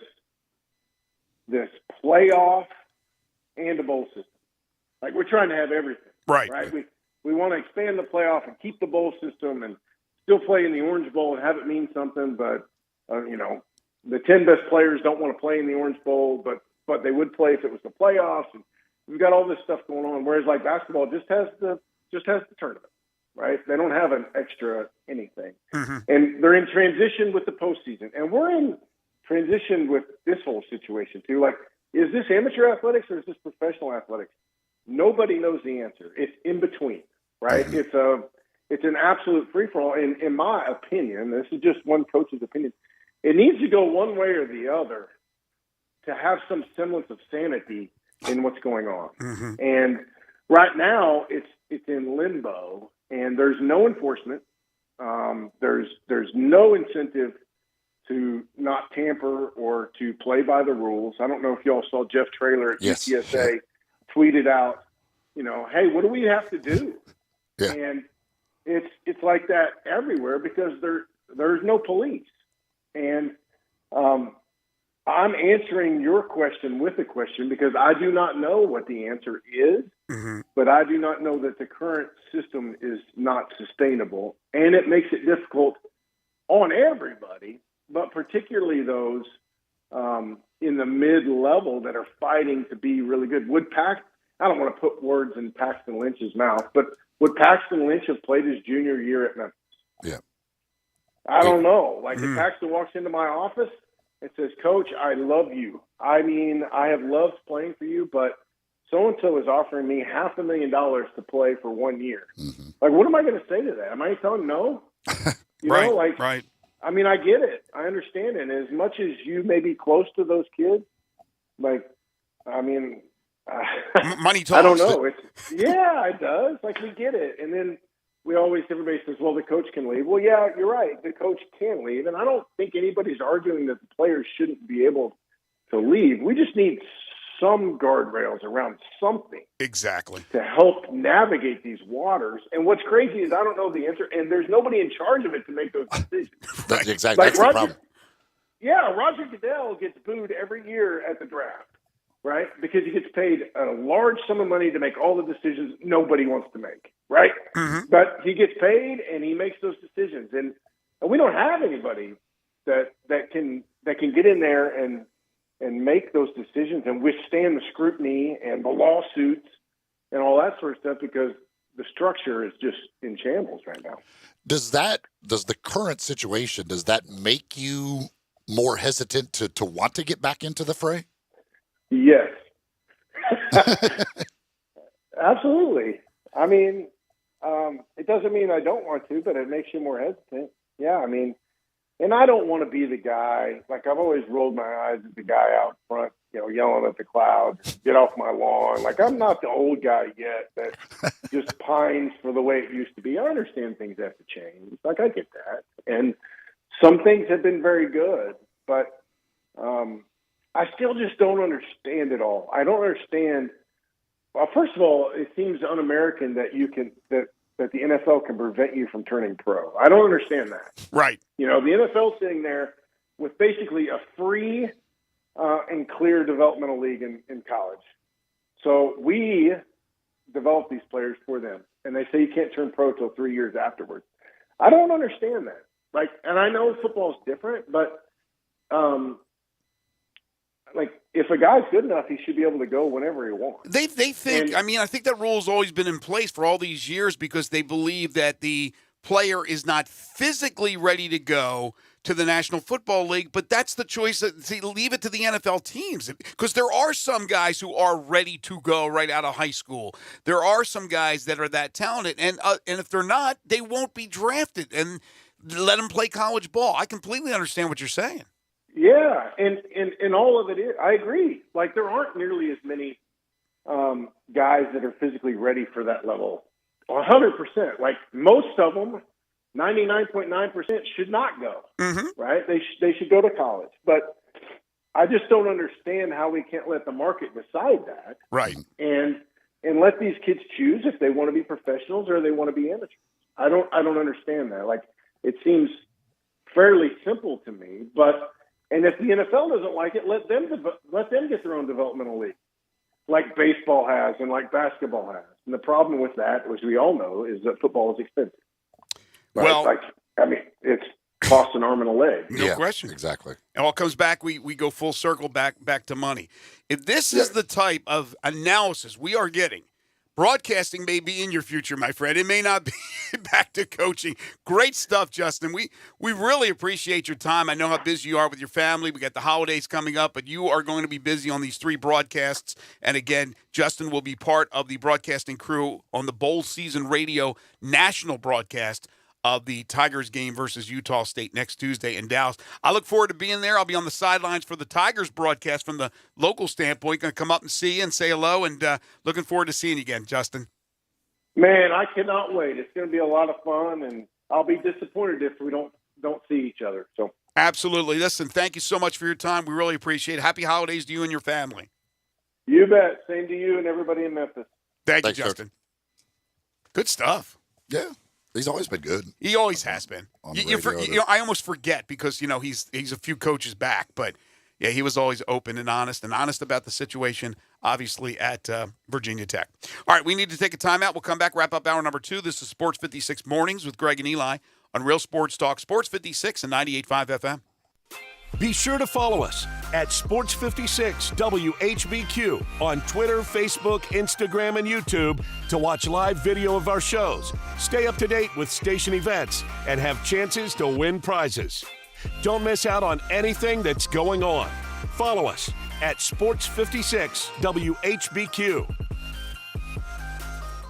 Bienvenidos. Welcome to Los Cabos with 4 locations: Quince, Bartlett, Germantown, and now on Goodman Road. Los Cabos serving the best food in town with quality service and a fun family atmosphere.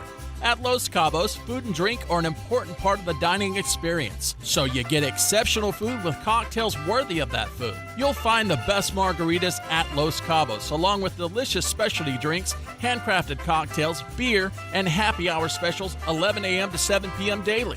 Los Cabos is open for lunch and dinner, with lunch specials every day starting at $7. Come enjoy delicious Mexican dishes and seafood at the best sports bars in town. Visit with family and friends and enjoy Los Cabos Mexican Bar and Grill.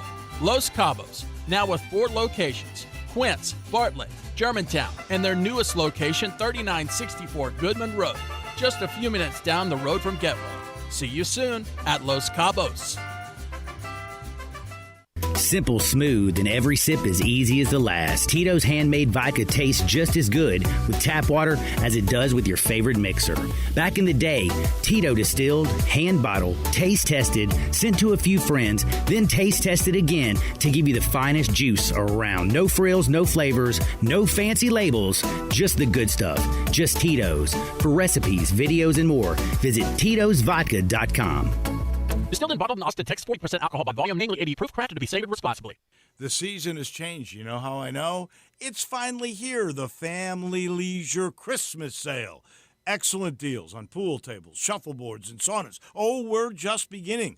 Tired and sore from shopping? Check out the huge selection in stock of hot tubs and massage chairs. Oh, and you can surprise the kids with the best stuff, like a new arcade, a game table, even a play gym.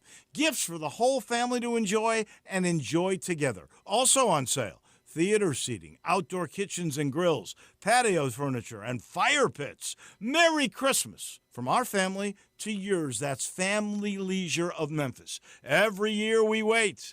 They always deliver. They've done it again. The Family Leisure Christmas Sale is happening at I-40 and Whitten Road. That's 2120 Whitten Road to be exact. That's the place of shopping heaven.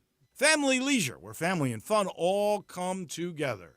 0650 acquisition fee, 30,000 miles per year, 20 cents excess mileage, 0 security deposit. Forte PE 545,584, MSRP 22,150. Sorrento PG 172,274, MSRP 32,720. Includes all rebates and incentives. Must finance through KFA Hyundai. Excludes tax title and license with approved credit. See dealer for complete details. Offer valid through 1/3/2023. Dealer stock only. Warranties and limited powertrain warranty. See Kia.com or retailer for details. Mid-South Randy here at Gossett Kia South Mount Moriah, and we're gearing up for the season of giving back. And if you buy a car now through December 31st, Kia will make a donation to our very own St. Jude Children's Research Hospital. Hey, Jeff, my man, took the day off to visit Santa to get his list ready, so I've got the helm today. And to celebrate, we've got 2023 Kia Forte LXS, 41 MPG Highway, $234 a month, 36-month lease, $27.99 due at signing. And 2023 Kia Sorrento LX, $388 a month, 36-month lease, $34.99 due at signing. Plus, you always get the 10-year, 100,000-mile powertrain limited warranty. And if we don't have it today, we'll order it for you. You won't pay over MSRP at Gossett Kia South Mount Moriah. And like Jeff says, whether you live in Horn Lake, South Haven, Olive Branch, or Memphis, you'll be happy at Gossett Kia Mount Moriah, 2680 Mount Moriah or KiaMountMoriah.com.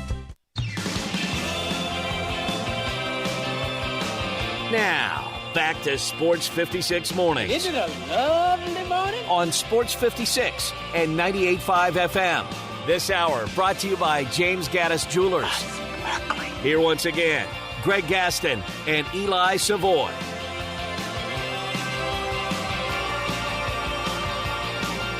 Welcome back, everyone. We appreciate both Coach Justin Fuente and Coach Lance Leipold for joining us on the program today. We will post both those interviews just in case you missed them or want to listen to them again. They'll be posted on the Sports 56 website. That's sports56whbq.com. We'll have that under featured audio. Coming up in hour 3, we'll start things off with our Tuesday regular Jeff Crane from the University of Memphis. And then Brevin Knight at about 9:25 on the Grizzlies. The Grizzlies tonight in Denver to take on the Nuggets. A tough task today, a tall task today, but hopefully a nice rebound for Memphis after that lackluster effort against OKC, which featured the ejection of one Ja Morant. Yeah, I would expect a better effort. Now, that could still equal a loss because Denver's good and they're tough to beat at home, but I would expect Ja to hang around for the entire game. I would hope so. And again, it does not appear that he's being fined by the NBA. It is interesting that the official who kicked him out, Mm-hmm. and I don't know if he's the one that did it, but he was also on the crew in the Minnesota game that Ja got ejected. I don't know if it's the same. I don't know for sure if he's the same official that actually ejected him in the Minnesota game. Right. But it's been that one official has been a part of both of those crews of the games that Ja has been ejected from. That Minnesota game was the one at the end of the game where they had 2 or 3 guys ejected. Ja was one of them. So interesting. I don't know. Keep an eye the next time I guess that guy's working a Grizzlies game. Yeah, I haven't checked absolutely. the officials for tonight's game yet. Last night in Jonesboro, Alabama State lost to Arkansas State. Tony Madlock's team will be in town tomorrow night to take on the Memphis Tigers in the Tigers' final non-conference game before they move into conference play, starting with South Florida on the 29th of December.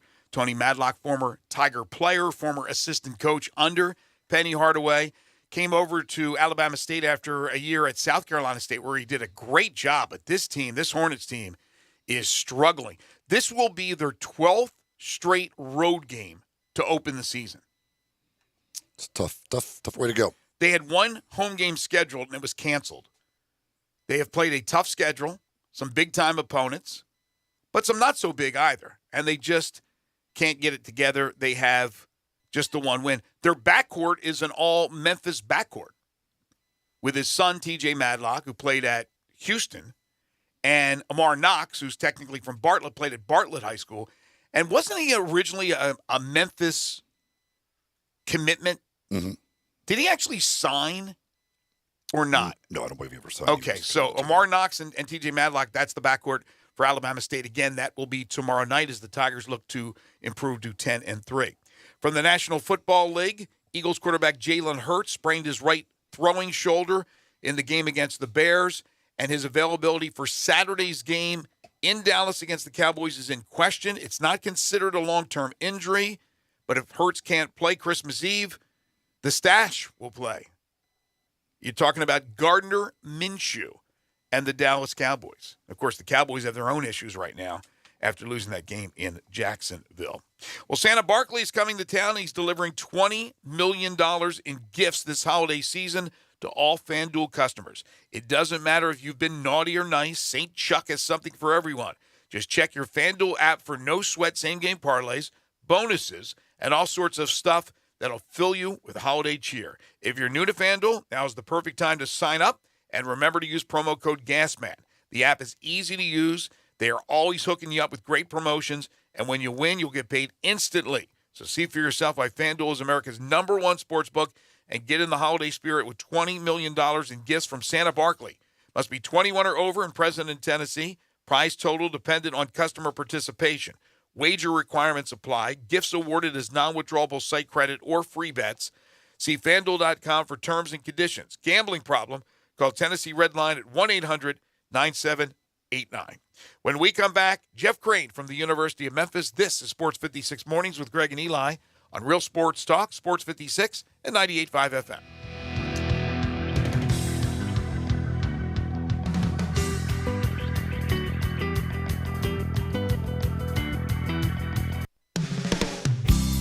DeSoto Auto Sales specializes in late model cars with low mileage. They have the highest standards in the car industry. All of their cars are test-driven, checked out from head to toe. Unlimited inventory, every make and model. And if it's not on the lot, they'll find it for you. Walk in the door of DeSoto Auto Sales, 5704 Goodman Road. Within 45 minutes, you can test your car, get credit approval, and finish paperwork within an hour. No shortcuts at DeSoto Auto Sales. Kind, courteous employees, a down-home environment. DeSoto Auto Sales cares about your time. Lowest prices in a 350-mile radius. We're living in a world today where time does matter. Visit them online. Check out their referrals. DeSotoAutosales.com. Very proud to serve DeSoto County and other surrounding areas. DeSoto Auto Sales, 5704 Goodman Road. Call 662-890-7184. 662-890-7184. Come on down to DeSoto Auto Sales.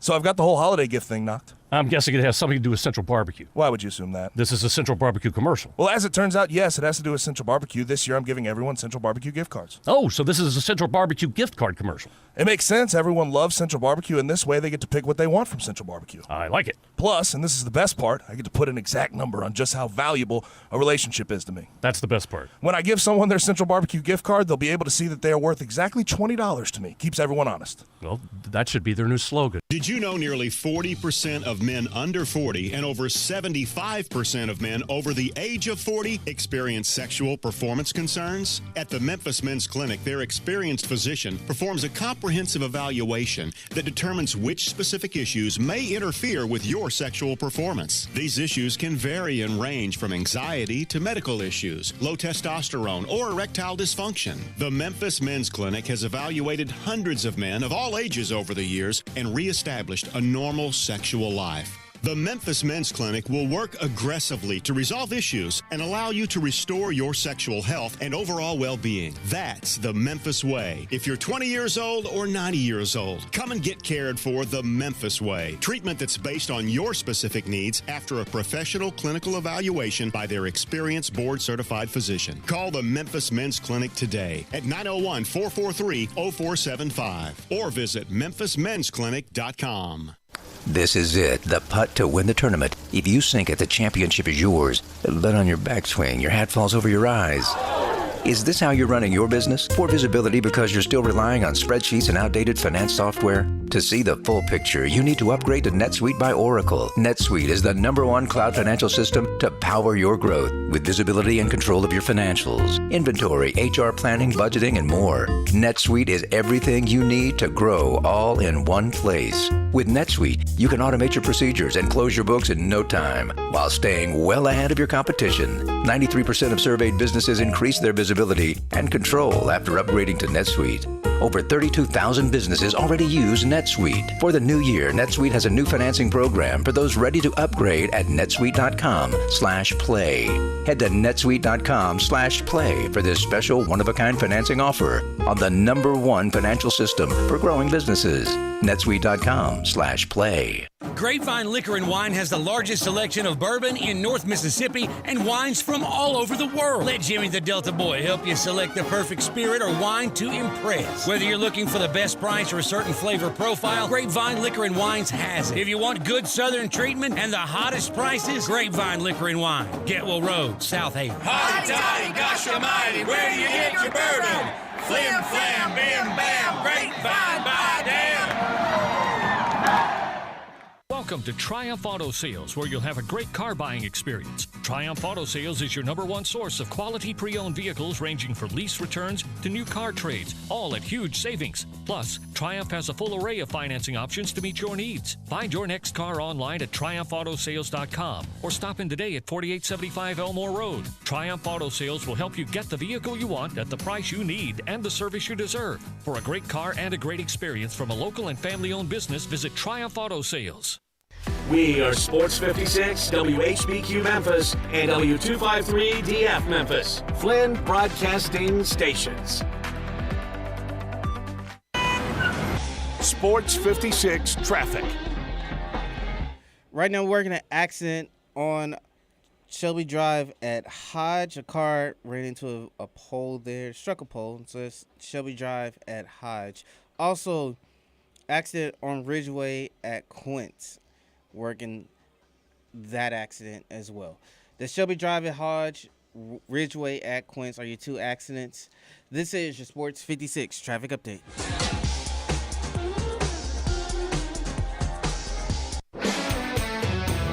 Now back to Sports 56 mornings on Sports 56 and 98.5 FM.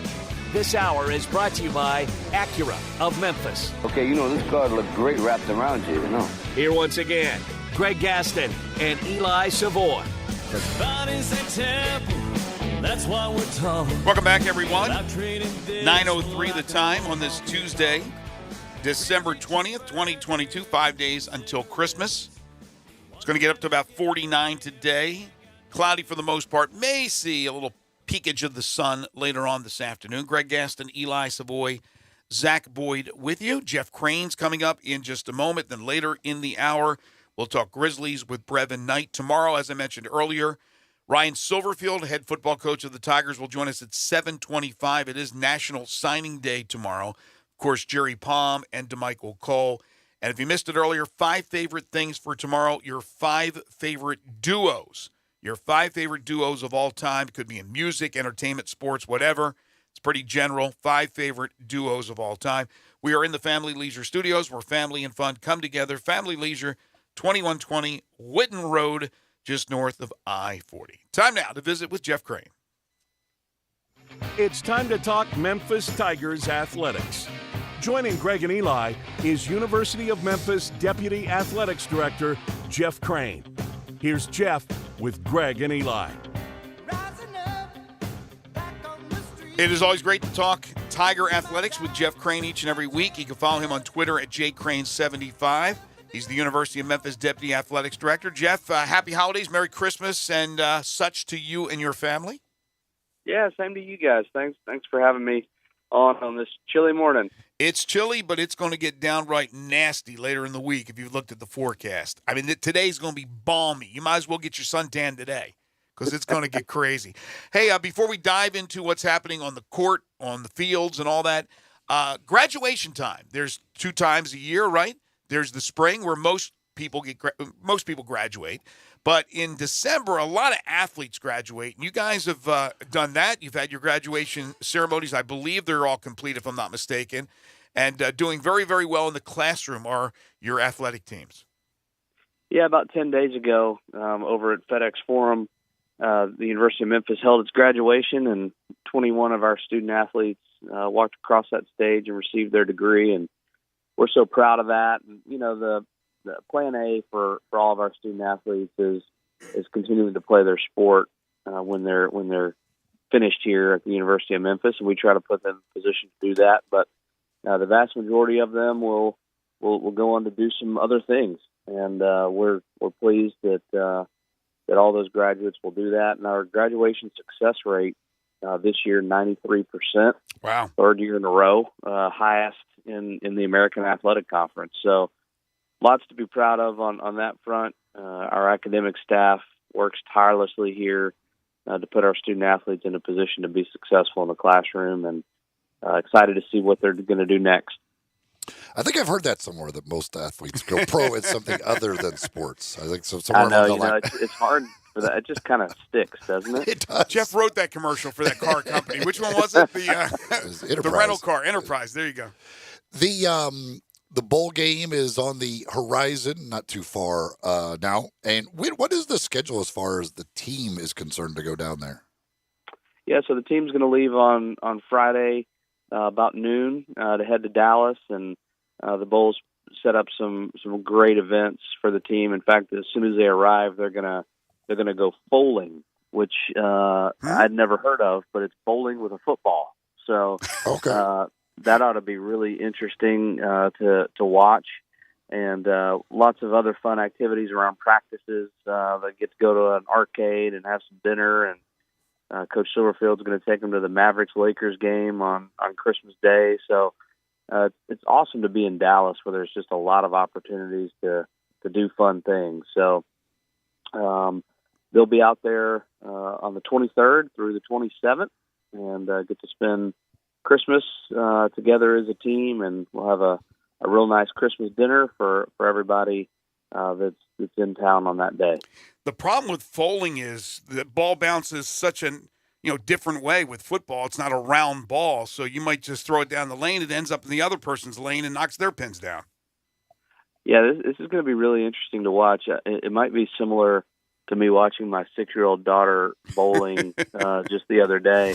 These guys may need some bumpers or something like this, trying to roll a football. I don't know if they roll it or throw it. I don't know. This would be interesting to watch. Yeah, I'm intrigued by it. If you get to throw it, that seems like an advantage for the quarterbacks over the other guys. But hey, whatever. Sure. You hope anyway, right? Seems a little weird as far as that is concerned. That should be fun. It's always that's the thing. It's it's weird, but that's the way the bowl schedule works. Like when you have these where you're literally gone over Christmas, but it's a good thing, I guess, for the team to all be together. Yeah, it's certainly different, and for our players, the opportunity to get out and play another football game makes it all worth it. Because as we've talked about, for lots of them, this may be the last time they get a chance to play. Mm-hmm. So being together as a team is so important for our guys, and just being out at practice over the weekend and this week. There's so much energy. There's so much excitement. They're just having fun together. They really like being around each other. And I think that makes all the difference in the world. And they really don't think about, necessarily being away from their families, because for many of them, this is their family, and hopefully they'll have the opportunity to visit with their family back home as soon as the bowl game's over. They will have about a good 10 days off between the end of the bowl and when they've got to come back. I just don't want to hear Coach tomorrow, or any coach for that matter, who's in this situation. Obviously, it's different when you're in the playoff. But I don't want to hear, we're on a business trip. This is a business trip. It's not. You want to win the football game, but you're there to have fun. It's the culmination of a whole season, really a whole year of your blood, sweat, and tears. It pays off in making a bowl game, whether you're 6-6 or 8-4, whatever the case may be. So, yes, it's absolutely a time to enjoy. And then there's the football game, which, of course, once you get between the lines, you want to win. But this is beyond the business trip that we always hear week in and week out. Yeah, absolutely. And Coach Silverfield's approaching it that way. He wants to make sure these guys have fun, which is why he's built in some other aspects beyond what the bowl provides, just to make sure that these guys can have the most fun during this time of year. Mm-hmm. And we have our fingers crossed that the game was actually played this year. Yeah, that would be nice. Yes. All that, everything else. Let's actually play the game at the end of the whole thing as well. Last week, we had the situation that came up with the NCAA, and I don't know exactly what you can or can't say about it, but as far as that situation, was that something that you recognize and you self-reported and then kind of worked on a solution with the NCAA and kind of how that all works? Yeah, our compliance staff, as they do year round, is monitoring many aspects of our program, and through that monitoring process and auditing process, some issues, as is always the case, will pop up. And so this was one that we went to the NCAA with and identified as an issue. And then lots of back and forth over a period of time with the NCAA to reach the resolution that we did. But even though that individual is still pursuing things, the university with the NCAA in compliance with them, you guys are now, you know what the penalties are. It's now water under the bridge, correct? Correct. Yep. From the university's perspective, the university is able to move on from that issue, and we're thankful to have closure there. From an on-court situation, obviously this team has played incredibly well. I thought they may pop into the top 25, even though they lost that game at Alabama. That was not the case, still receiving a number of votes and a lot of respect around the country for what they have done so far. Alabama State comes in tomorrow night. That'll wrap up the non-conference portion of their schedule, and then you get into conference play with 18 games, 9 at home. I would imagine that folks maybe that were a little hesitant earlier in the season about, hey, should we buy tickets? How good is this team going to be? Have now jumped on board. Yeah, no doubt. We had a tremendous crowd there for Texas A&M, lively crowd as well, which was, when you got a game that close, the fans really help push that team over the line, and I think you saw that on Saturday. But it's kind of the Memphis way. We're going to have to earn our way into the top 25. It's not going to be easy, but it's going to be sweet when we get there, and we will get there. We have a phenomenal team. Coach Hardaway has built a team with experience and a ton of grit, and they're just going to get out there and put their head down and keep on playing. We do have a couple games over the holidays, as you mentioned. Tomorrow night, excited that Tony Madlock will be back in Memphis, and then on the 29th, we start conference play against South Florida, and we've got an awesome holiday package out there. By that time, every family's trying to get out of the house, maybe get away from each other. So we'll have 4 tickets and a parking pass for $50 for that South Florida game. So ramping up the conference play, and this is where the games really start to count. For that game, that might be like one where you really just need a special to buy a single ticket for that person who just needs to get away from their family. I just want to go by myself. I don't want to bring the rest of these people with me. I've been around them, been locked in a house with them for 4 days. I like how Jeff. That's a really great. That's a great idea. What we should do is take this 4-pack and say you get 4 tickets, but they're in 4 different sections across the building. That's a great idea. Do you want to be away from your family, but still all want to come to the game together in the same car? Here's how we can do that. All right, so the gosh, now I forgot what I was going to say. Thinking about that. All right, so the team is obviously playing well. You have these games coming up. You have the South Florida game to kick off conference play. And then you get into the heart of conference play. This year's different because it looks like from, just the results that the Tigers have been able to do some damage early on, meaning their non-conference portion of their schedule, where that has hampered the team in years past. And the schedule was daunting.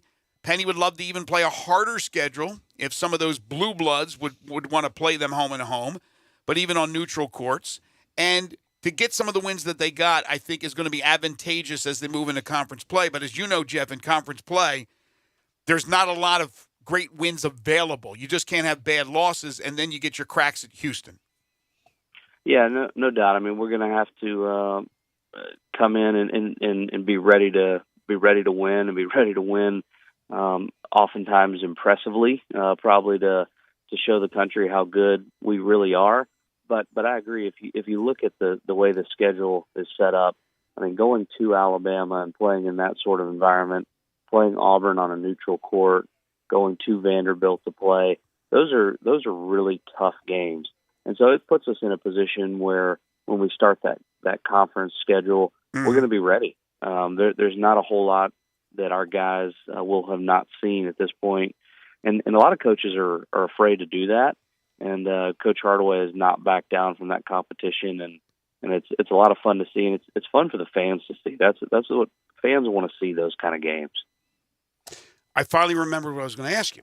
I was piggybacking on what you said about the fans and the atmosphere on Saturday night. I saw the quote from Buzz Williams, who talked about how great that atmosphere was. He wasn't happy, obviously, they lost the game. But he said, just as you did, that was a big factor in helping the home team win that game. And we don't always see those type of atmospheres. Certainly some programs out there have great atmospheres, like Cameron Indoor, smaller arena.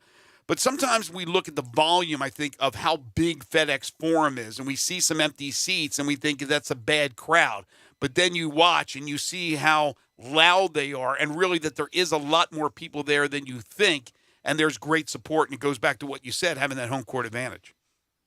Yeah, no doubt about it. I mean, you're talking about 18,000 seats in an arena, and there's not a lot of college basketball programs in the country that are playing in an arena that large. Mm-hmm. So when you've got 8, 10, 12,000 folks at a basketball game, which is very normal for us, you look across the country, and that's some of the biggest crowds in the country. So you're right. FedEx Forum is a huge advantage to us in many ways, but the size of the building sometimes makes the crowd seem smaller than it is, whereas you put that crowd in a 10, 12,000 seat arena, and all of a sudden you're busting at the seams. So it's a difference, but that atmosphere on Saturday was just special.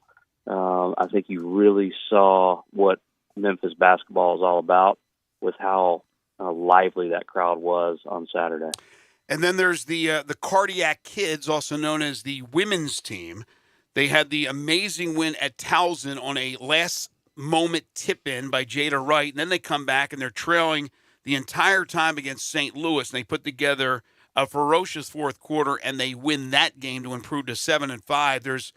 If you want excitement, watch that Memphis women's basketball team.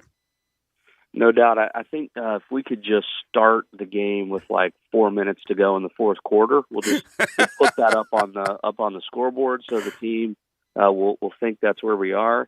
Because you talk about a team that can play down the stretch. They can really step up down the stretch. And you look at our record. I was looking at it today. You look at our record this year compared to last year, and we're about on par with where we were at this time last year. Yet our schedule this year has been so much more difficult, playing 2 top 5 teams, playing some regional competition that is significant. Middle Tennessee is a really great basketball program. So, again, Coach Merriweather putting our ladies in a position where when conference play comes, they'll be ready to go. Absolutely daunting schedule she has put together for this year, but they're a fun team to go watch. So if you get a chance, absolutely check him out at El Marone Fieldhouse.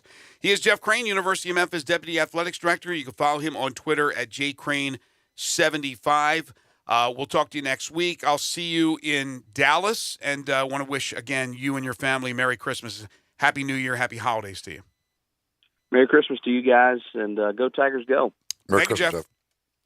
So looking at MidSouthAg.com, and right now they've got a lot of special offers up on their website that you can take advantage of. A lot of 0% financing available on various equipment. Mid-South Ag Equipment is the place to go for all your equipment needs. And they've got the Case I-8 Farmall series of tractors and much, much more. They even got right now some special financing and things that you can take advantage of on used equipment as well, with combines, tractors, and more. You can go to MidSouthAg.com. They've got a whole special offers section there.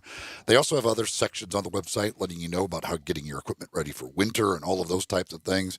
They are the experts in the business, and they can certainly help you maintain that equipment that you've got. And if you're looking for new or pre-owned equipment, they are the place to go. Again, the website is MidSouthAg.com, but you can find them in person by going to see them. They're just south of Collierville on Goodman Road, easy to get to. If you take I-269 and get off on the Goodman Road exit, they're just a half mile west. They are Mid-South Ag Equipment. Our buddy Chris Vanini from The Athletic tweeted this out yesterday. I thought it was funny and wanted to pass it along to our listeners out there. We always talk about the funny names in sports. These two guys yesterday committed on the same day. Now, I'm not sure if they're high school guys committing to college or they were in the portal. But listen to the name of these two guys. The first one is Rowdy Beers. Rowdy Beers. The next one is Dude Person. Dude Person. Thank you, parents. Thank you very, very much. Rowdy Beers, Dude Person, congratulations on signing with their respective schools. Dude Person should be in Dude Perfect. Exactly. That's the first thing I thought of. Dude Person, Rowdy Beers. Of course, you're drinking beers, you're going to be a little rowdy. When we come back, Brevin Knight will join us to talk Grizzlies. This is Sports 56 Mornings with Greg and Eli on Real Sports Talk, Sports 56, 98.5 FM. Let former Memphis Tiger Gabe Kuhn and Brett Norsworthy take you home every afternoon with Sports Time on Sports 56. Weekdays from 3 to 6 here on Sports 56 and 98.5 FM. This holiday season, tee it up at Edwin Watts Golf Shops for the hottest gifts from Titleist and Bushnell. Elevate your performance with Titleist TSR drivers designed to maximize distance. While you're there, grab a dozen Pro V1 or Pro V1X golf balls. And from Bushnell, save up to $75 on the Tour V5 and Tour V5 Shift rangefinders. We also have gift cards for those favorite golfers on your list. Don't miss these holiday gifts and more happening now at Edwin Watts Golf Shops, home of the 90-day satisfaction guarantee. Brian Elder's Roofing Solutions. I'm Brian Elder. Depending on how long you've been around, you've likely known my name for 30 years. Perhaps for my 20 years as the morning show on Kix 106 as the Young and Elder Show, or my 15 years at Brian Elder Roofing. So obviously, my reputation means everything to me. One terrible customer experience could tarnish a third of a century of goodwill. My reputation for quality and strong relationships is our main focus. We're the highest certification, a platinum preferred contractor with Owens Corning. If you have a business or a commercial building, we're the highest certification for warranties with GAF and Mulehide products. We don't come at you in sales mode. If you got a problem, sometimes the solution is just to fix the problem. Call me right now. I'll come out and see you today. 867-0303 or BrianElderRoofing.com. Call 867-0303.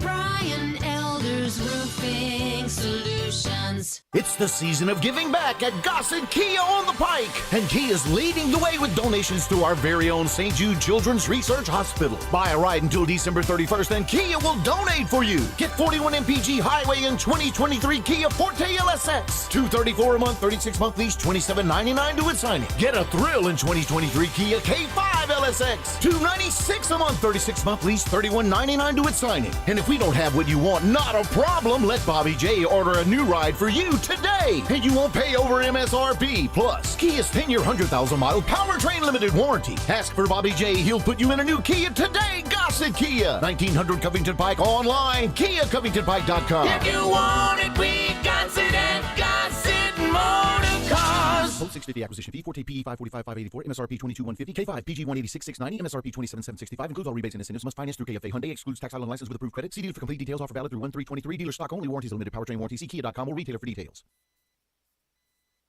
With winter arriving, we start to think about spirit, and I've got the spirit I think about. It's from Old Dominick. You know Old Dominick? That is our hometown distillery, right in the heart of downtown. Old Dominick, by the way, gives full distillery tours with curated tastings. There's craft cocktails. It is really a neat place to go. So when you're looking for something to do downtown, something a little different, I suggest you go see my friends at Old Dominick. The other aspect about Old Dominick is the product itself. What a great spirit that they have just finally released. So they have this master distiller. Her name is Alex Castle. She won't let anything be released until it's perfect. We've been waiting a long time for two whiskeys. One's a sipping, the other is bottle in bond. They are incredible. It took a long time, but Old Dominick has finally released those two whiskeys. You will love the spirit at Old Dominick.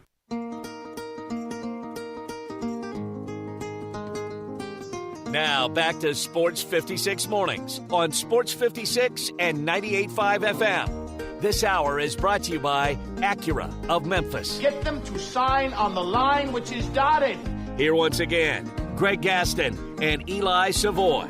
Gonna put the world away for a minute. Pretend I don't. Before we bring on live in Brevin, some news from the Masters. The Masters announcing today that any golfer who has qualified for the tournament based on its previous criteria will be invited to play in the 2023 tournament. At least 15 players currently on the LIV Tour will be part of the field at Augusta National. I love it. I absolutely love it. These guys qualified. Let them play. Let us now talk with Brevin Knight. It's time to talk Grizzlies basketball. Joining Greg and Eli is former NBA point guard and now Grizzlies television analyst Brevin Knight. Brevin's weekly visit is brought to you by Los Cabos Mexican Restaurant. Los Cabos has 4 locations serving great authentic Mexican food. Visit them on Quince at Kirby in Germantown, in Bartlett, or at their new location on Goodman Road in South Haven. Now, here's Brevin Knight with Greg and Eli. He is Brevin Knight, Grizzlies television analyst. You can follow him on Twitter at BrevinKnight22. Won't be on the call tonight. It's a TNT national game, but we'll be back on Friday in Phoenix. He joins us now on Sports 56 Mornings. How about your New York football Giants cheating to get a W?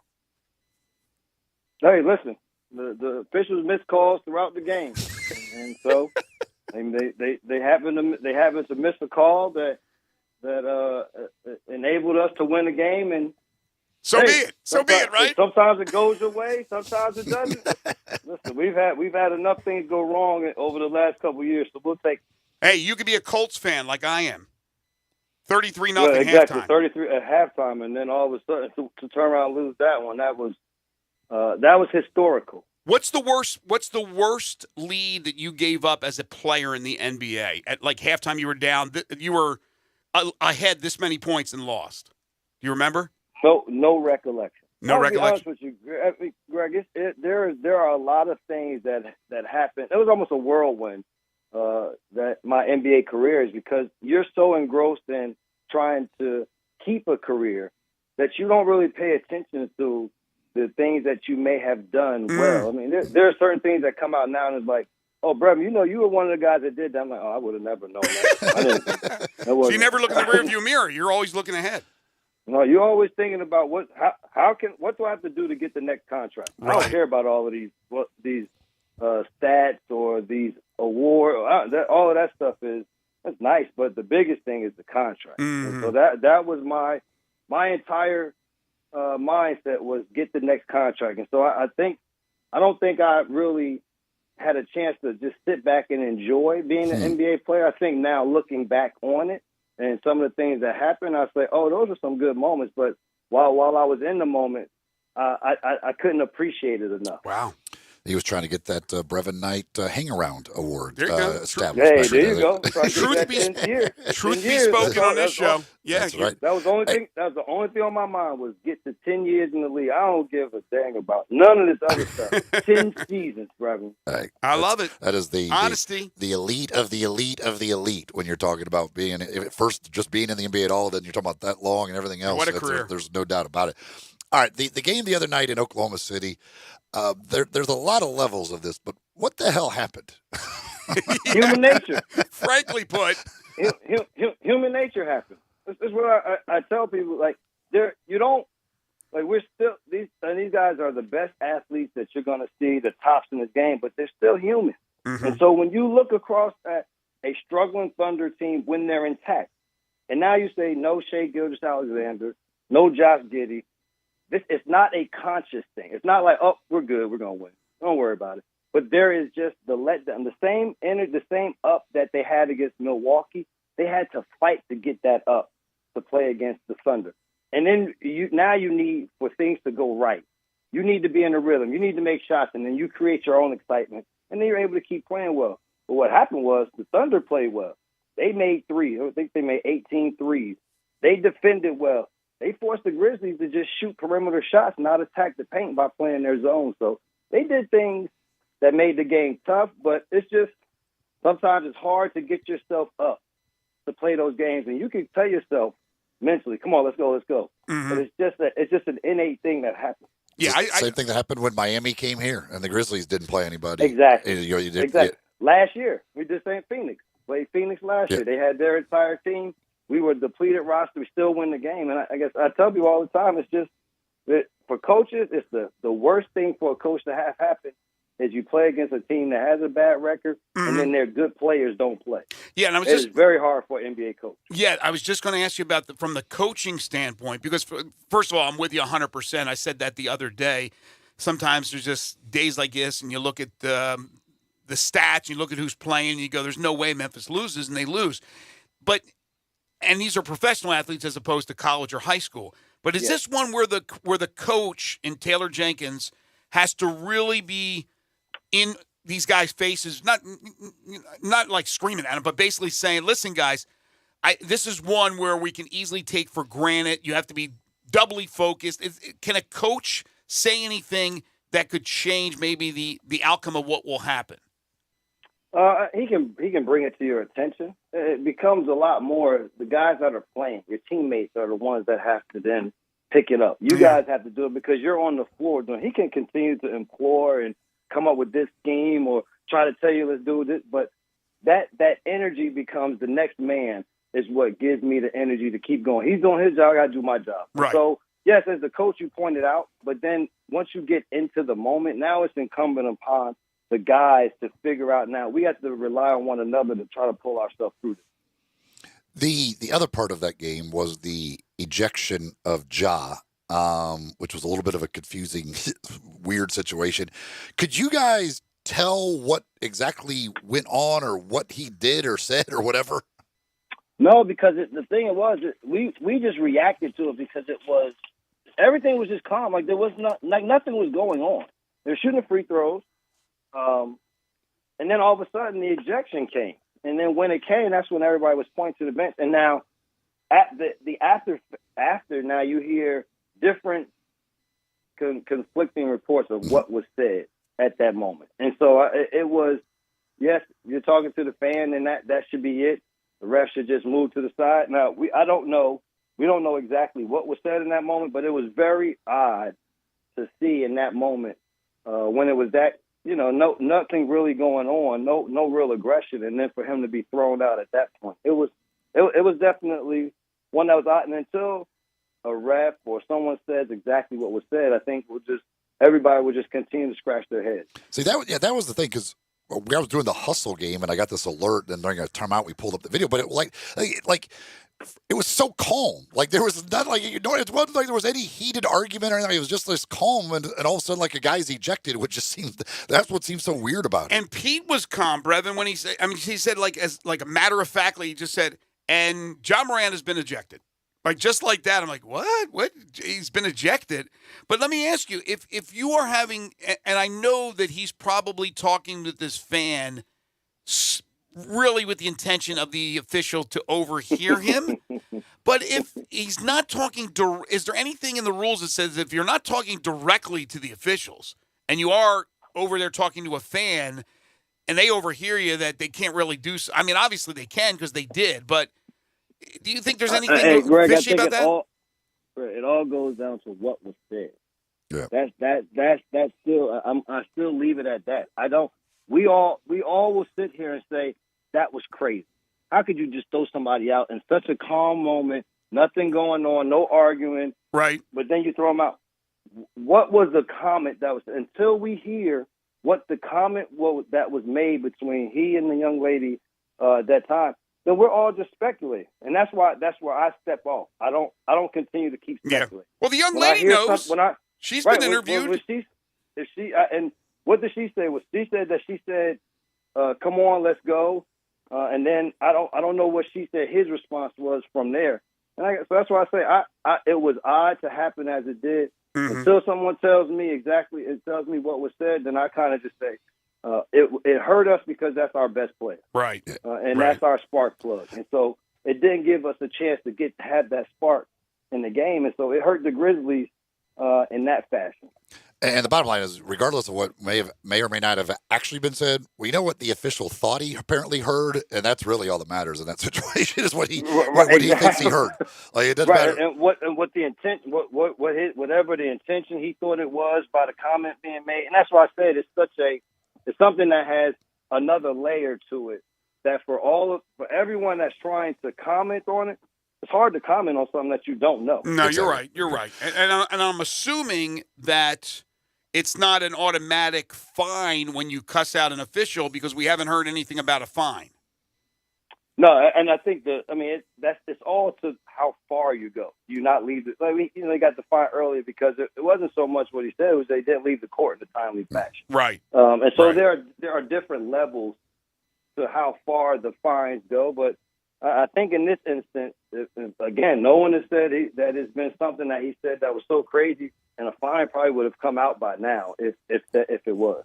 Hey, Luka got ejected last night, and it didn't look like he did much. To get ejected either. Like I don't know, maybe the referees just are not in the holiday spirit apparently at this point. I don't know what the heck is going on. I mean, it looked like Luka. Well, the other thing I say is sometimes there is you don't want to be disrespected as an official. There is a level of respect that all players, even us as announcers, that we have for them calling the game. And then I just say that there's also then I think a level of respect that they should have for players. But then there's just a working relationship that we have to figure out because even the call of tech and the guy wave his hand and he's not really waving it at you, but he did wave his hand. Then it's like, oh, that's a tech because some of it we got to figure out a better middle ground. To players have to address the officials in a better way. You can't talk to them in just any kind of way as if they're subservient to you. Right. But then it's also the officials. It's incumbent upon them to be able to say, this is a highly charged game. When do I need to just have a talk with you? When do I need to tell you to calm down? When do I need to give you a text? Yeah. And I think that's all a feel that you have as you get more and more years as being an official. Talking with Brevin Knight, brought to you each and every week by Los Cabos Mexican Restaurant. Did you ever play any Christmas Day game? He doesn't remember the past. Tell me what good teams I was on to play in a Christmas Day game. I don't remember. You gotta be on a good team to say that you're a Christmas Day game player. I was on. We were on the teams that was trying to say, can we just be home for Christmas? They don't even play on Christmas Day. Can we be home? I was thinking maybe there was one of those years you were on a team. I couldn't remember. I was like, I couldn't remember if there was a team that was a part of it. That's why you don't remember. That's why you don't remember, because it didn't happen. Well, anyway, but it is like when you are in the league, around the league, like how big of a deal is it to be, one of those Christmas Day games? For organizations, it's big. For the individual players, nobody wants to play on Christmas Day. That's what I figured. You're like, you'd rather not do it, but for the organization, there is like it's a status thing. It's a status thing. It's huge. It's big for your fans to be able to go. For organizations such as ourselves, it's the first time they ever do it. This is huge.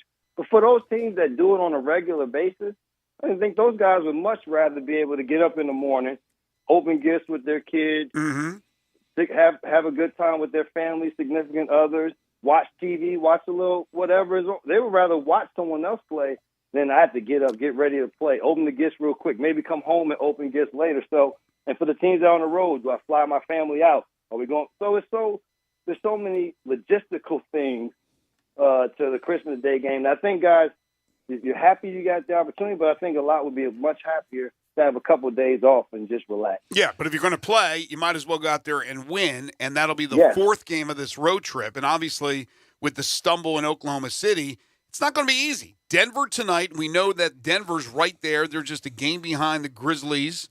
Tied with the Suns. Then you got the Suns, and then you'll have Golden State. We know they play much better at home. Steph's injured.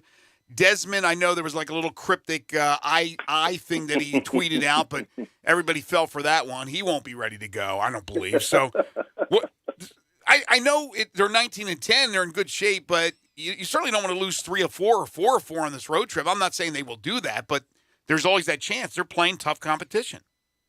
Yeah, but let me tell you, the good thing is, this team, when you play tough competition, they step up to another level. That's true. So the thing for me is, I'm almost happy that they're playing against these level teams at this juncture. Number one, I always say it's a benchmark for where you are. What do you need to do better to move forward? But it also, they consider themselves to be the best. Right. And so when they're playing these games and against these different teams, the Phoenixes, the Milwaukee's, they figure themselves to be one of those teams. And so as much as it is a big game for the Grizzlies, it's a big game for the opponent to try to be able to win, because they are at the top of the Western Conference. They have been playing good basketball. So this team is so confident, Greg, that I don't think they worry about who they're playing. That's a good point. It's just a matter of going out and playing Grizzlies basketball, and they'll be just fine. Yeah.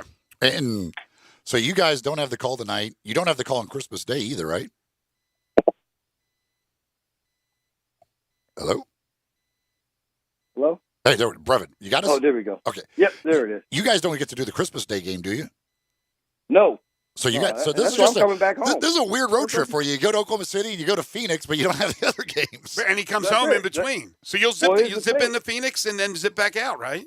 You're exactly right. They said, oh, "Are you going to go to Denver?" I was like, "Yeah, I'll go to Denver." Then I started thinking, "Why am I going to Denver? Cold as hell in Denver. I'm going to stay at home in Memphis.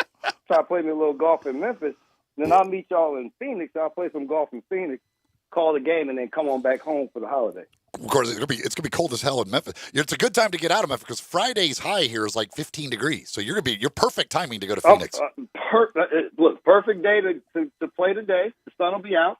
Get a nice little 45-degree day. Not a lot of wind. I can do that, and then go play low 70s, mid 60s for a little while, and feel sorry for all of you back here with the cold. But then I'll be back. We need to do a little stowaway action, man. Jump on that plane somehow and go with Brev. We do have a big weather change here. How about that? Going from like a 40-degree change in one day. Oh, it's going to be. Friday is going to be. It's going to just be bad. Nasty. Here. It's going to be bad. Crazy. Well, listen. As always, we thank you. We thank you for being a part of this on a weekly basis with us. Obviously, Los Cabos are a great sponsor. We will watch you on Friday in Phoenix. Again, the only game you'll do the next 3, and then, of course, you'll come back home with the team and got more games to go. But we always appreciate it, Brevin. Thank you so much for your time. Merry Christmas, man. Yeah, Merry Christmas. Thanks Happy for having holidays. me. Merry Christmas to you guys, and Merry Christmas to everyone out there listening. Be safe. Thank you, Brevin. You too. Brevin Knight, Grizzlies television analyst. You can follow him on Twitter at BrevinKnight22. Did you see the picture that I don't know what fan it was, but some fan took the picture of him when they were in the game that they were yelling at the officials about the clock situation. Yes. And they made it into a Christmas ornament. Yes. That thing is so awesome. His look, I love that picture of Brevin. He looked so mad at that point, and he really wasn't. But it was just like the disgust on his face was just hilarious. And to have that as a Christmas ornament just makes me laugh. By the way, I wasn't going to ask him this because it's a personal thing, but I'm always curious, and I think I know the answer to it, but they have the charter flight for the trip, right? And you're the broadcast team, and you have the choice to go with them. But he decided to not because 2 of the games they won't be doing. And they came back for Oklahoma City. So when he flies out to go to Phoenix, assume he's not flying in some Learjet, he's going commercial. Does he get reimbursed by the team? Or does that come out of his pocket because he made that decision to not go with the team? No, I'm sure he gets reimbursed. I mean, God, it's team travel. You could have your own travel. You can basically travel whenever. Like if you have something going on in your life and you go, I want to get in the morning of the game, you can go ahead and do that. Yeah, I mean, he's saving the team money by not taking hotel rooms and everything else. So like That's true. Flight isn't going to be a big deal. That is true. As far as that is concerned. But yeah, this segment each and every week with Brevin is brought to you by the folks at Los Cabos Mexican Restaurant. They've got a new location at 3964 Goodman Road to go with their other 3 locations. So you got 4 locations now of Los Cabos Mexican Restaurant, serving up great, authentic Mexican food. Of course, great drinks as well, fantastic margaritas, plenty of cold beer. They got great bar areas at their various restaurants in order for you to sit and watch games if you want to do that while having some chips and salsa and a beer or a margarita. It's a very family-friendly atmosphere as well. But you can enjoy the true, authentic flavor of Mexico right there at Los Cabos Mexican Restaurant. Again, 4 locations now. It's Quince and Kirby, right there on the Quince side and that little shopping center there at Quince and Kirby. They got a Bartlett location, Germantown, and the newest location, that's down in DeSoto County, 3964 Goodman Road, where they got a beautiful covered patio, which this time of year, well, that's not quite as wonderful. But during the other times of the year where the weather is nice, certainly you can enjoy that as well. And great for private parties. They are Los Cabos Mexican Restaurant. All right, got one segment to go. We'll get to it when we return. This is Sports 56 Mornings with Greg and Eli on Real Sports Talk, Sports 56 and 98.5 FM. We are Real Sports Talk. Sports 56 WHBQ. Available on your radio dial at 560 AM and 98.5 FM, as well as around the world online at sports56whbq.com. Take us with you everywhere by downloading the Sports 56 app. And at home, just say, Alexa, play Sports 56. Wherever you are, stay tuned in to Real Sports Talk. Sports 56 and 98.5 FM. Biscuits and Jams is the best new restaurant in the Mid-South. Their shrimp and crawfish Creole Benedict has been named one of the best one-of-a-kind breakfast dishes by the Commercial Appeal. Biscuits and Jam's secret is homemade food with local ingredients. You can't get any better for breakfast, brunch, and lunch. Biscuits and Jams, open 8 to 2 Tuesday through Friday and 9 to 3 Saturday and Sunday at 5806 Stage Road. For delicious, local, homemade food, Biscuits and Jams is simply the best. How's the Christmas shopping going? Frontier Western Store will make it a lot easier. Everyone loves something from Frontier. They have thousands of coats, shirts, and boots. Outfit the entire family today. Looking for a Carhartt beanie? Frontier has you covered with every color they make. Come visit the store where you'll find a whole wagon full of beanies. You'll also run into the largest selection anywhere of in-stock Carhartt and Ariat jeans and coats. They have endless aisles of selection available at amazing prices. Don't forget the boots. Work boots and dress boots from Rocky, Dan Post, and especially Ariat. Frontier is the place to come for name brand boots at an everyday low price. Way lower than chain stores and online. Thousands of boots available in all sizes for men, women, and children. Not sure what to get? Frontier gift cards are available. Frontier Western Store, 5880 Goodman Road in Olive Branch, or shop online 24/7 at frontierwesternstore.com. Locally owned and operated since 1967. At Lowe's, it pays to be a pro. Now through January 6th, Lowe's MVP's Pro Rewards members earn 1 bonus point for every $1 spent on qualifying purchases with a Lowe's Business Credit Account. Redeem bonus points for cool rewards for your business. Join Lowe's MVP's Pro Rewards today to start earning. Subject to credit approval, Lowe's terms and exclusions. See Lowe's.com/MVP's bonus points and Lowe's.com/L/Pro loyalty terms for details. U.S. only. It's time to find a new ride at Gossett Mitsubishi's year-end sales event, where you'll find the perfect deal to start your new year. Get 31 MPG combined in your new 2023 Mitsubishi Mirage, $249 a month, or buy for just $17,100, or get 1.9 for 36 months. Or take your pick from 2023 Mitsubishi Eclipse Cross or 2023 Mitsubishi Outlander, $389 a month, or get 1.9 for 36 months. And if you're looking for peace of mind in your new ride, you'll get Mitsubishi's 10-year, 100,000-mile powertrain limited warranty, 2023 Mitsubishi Mirage, $249 a month, or buy for just $17,100. 2023 Mitsubishi Eclipse Cross or 2023 Mitsubishi Outlander for $389 a month, or get 1.9 for 36 months. Shop Gossett Mitsubishi, 1870 Covington Pike, or shop online at memphismitsubishi.com. If you want it, we Gossett and Gossett Motor Cars. Mirage PH 00513 MSRP 17.6, Eclipse PZO 11573 MSRP 29,855, Outlander PZ 007969 MSRP 30,235, includes all rebates and incentives, excludes tax on license with approved credit. See dealer for complete details. Offer valid through 12/31/22. Dealer stock only. I wanted to know why some people who get COVID-19 get it so bad. I found out it may be because they have a high risk factor, such as heart disease, diabetes, being overweight, smoking, and asthma. Even if symptoms feel mild, these factors can increase your risk of COVID-19 turning severe. So if you're at high risk and test positive, there are things you can do, like asking your healthcare provider if an authorized oral treatment is right for you. Learn about an option at treatcovid19.com. This message is sponsored by Pfizer. Football is here, and this season, my 46th as a professional handicapper. More than any season before, you need my help when it comes to sports wagering. The transfer portal has made it impossible for the average fan to keep up with college football. Take advantage of our experience, contacts, and information and get season service, college and pro football and college basketball for $1,000. Total cost, no add-ons or extra charges. Every play we make through the NCAA Final Four championship. 5 losing seasons in 45 years is a phenomenal record. Last season, 65.5% against the spread, including a 13-4 record on our 10-star plays. Call me, John Rainey, the Rain Man, at 901-461-4600. That's 461-4600, and get season service for $1,000. The Rain Man and All-Star Sports. You can't do any better.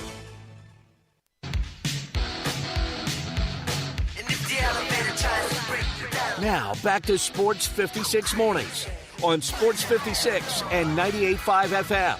This hour is brought to you by Acura of Memphis. Grease lightning. Here once again are Greg Gaston and Eli Savoy.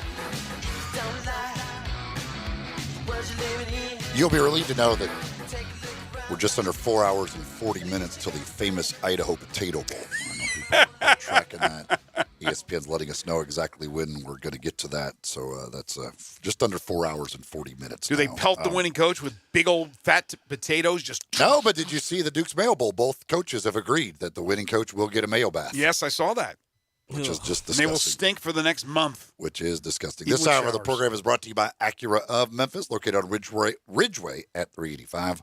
Online, AcuraofMemphis.com. The website will give you a lot of information on all of the different automobiles, from the complete line of new vehicles to pre-owned vehicles, certified pre-owned vehicles, everything they've got. Also, any special financing, things like that they've got going on.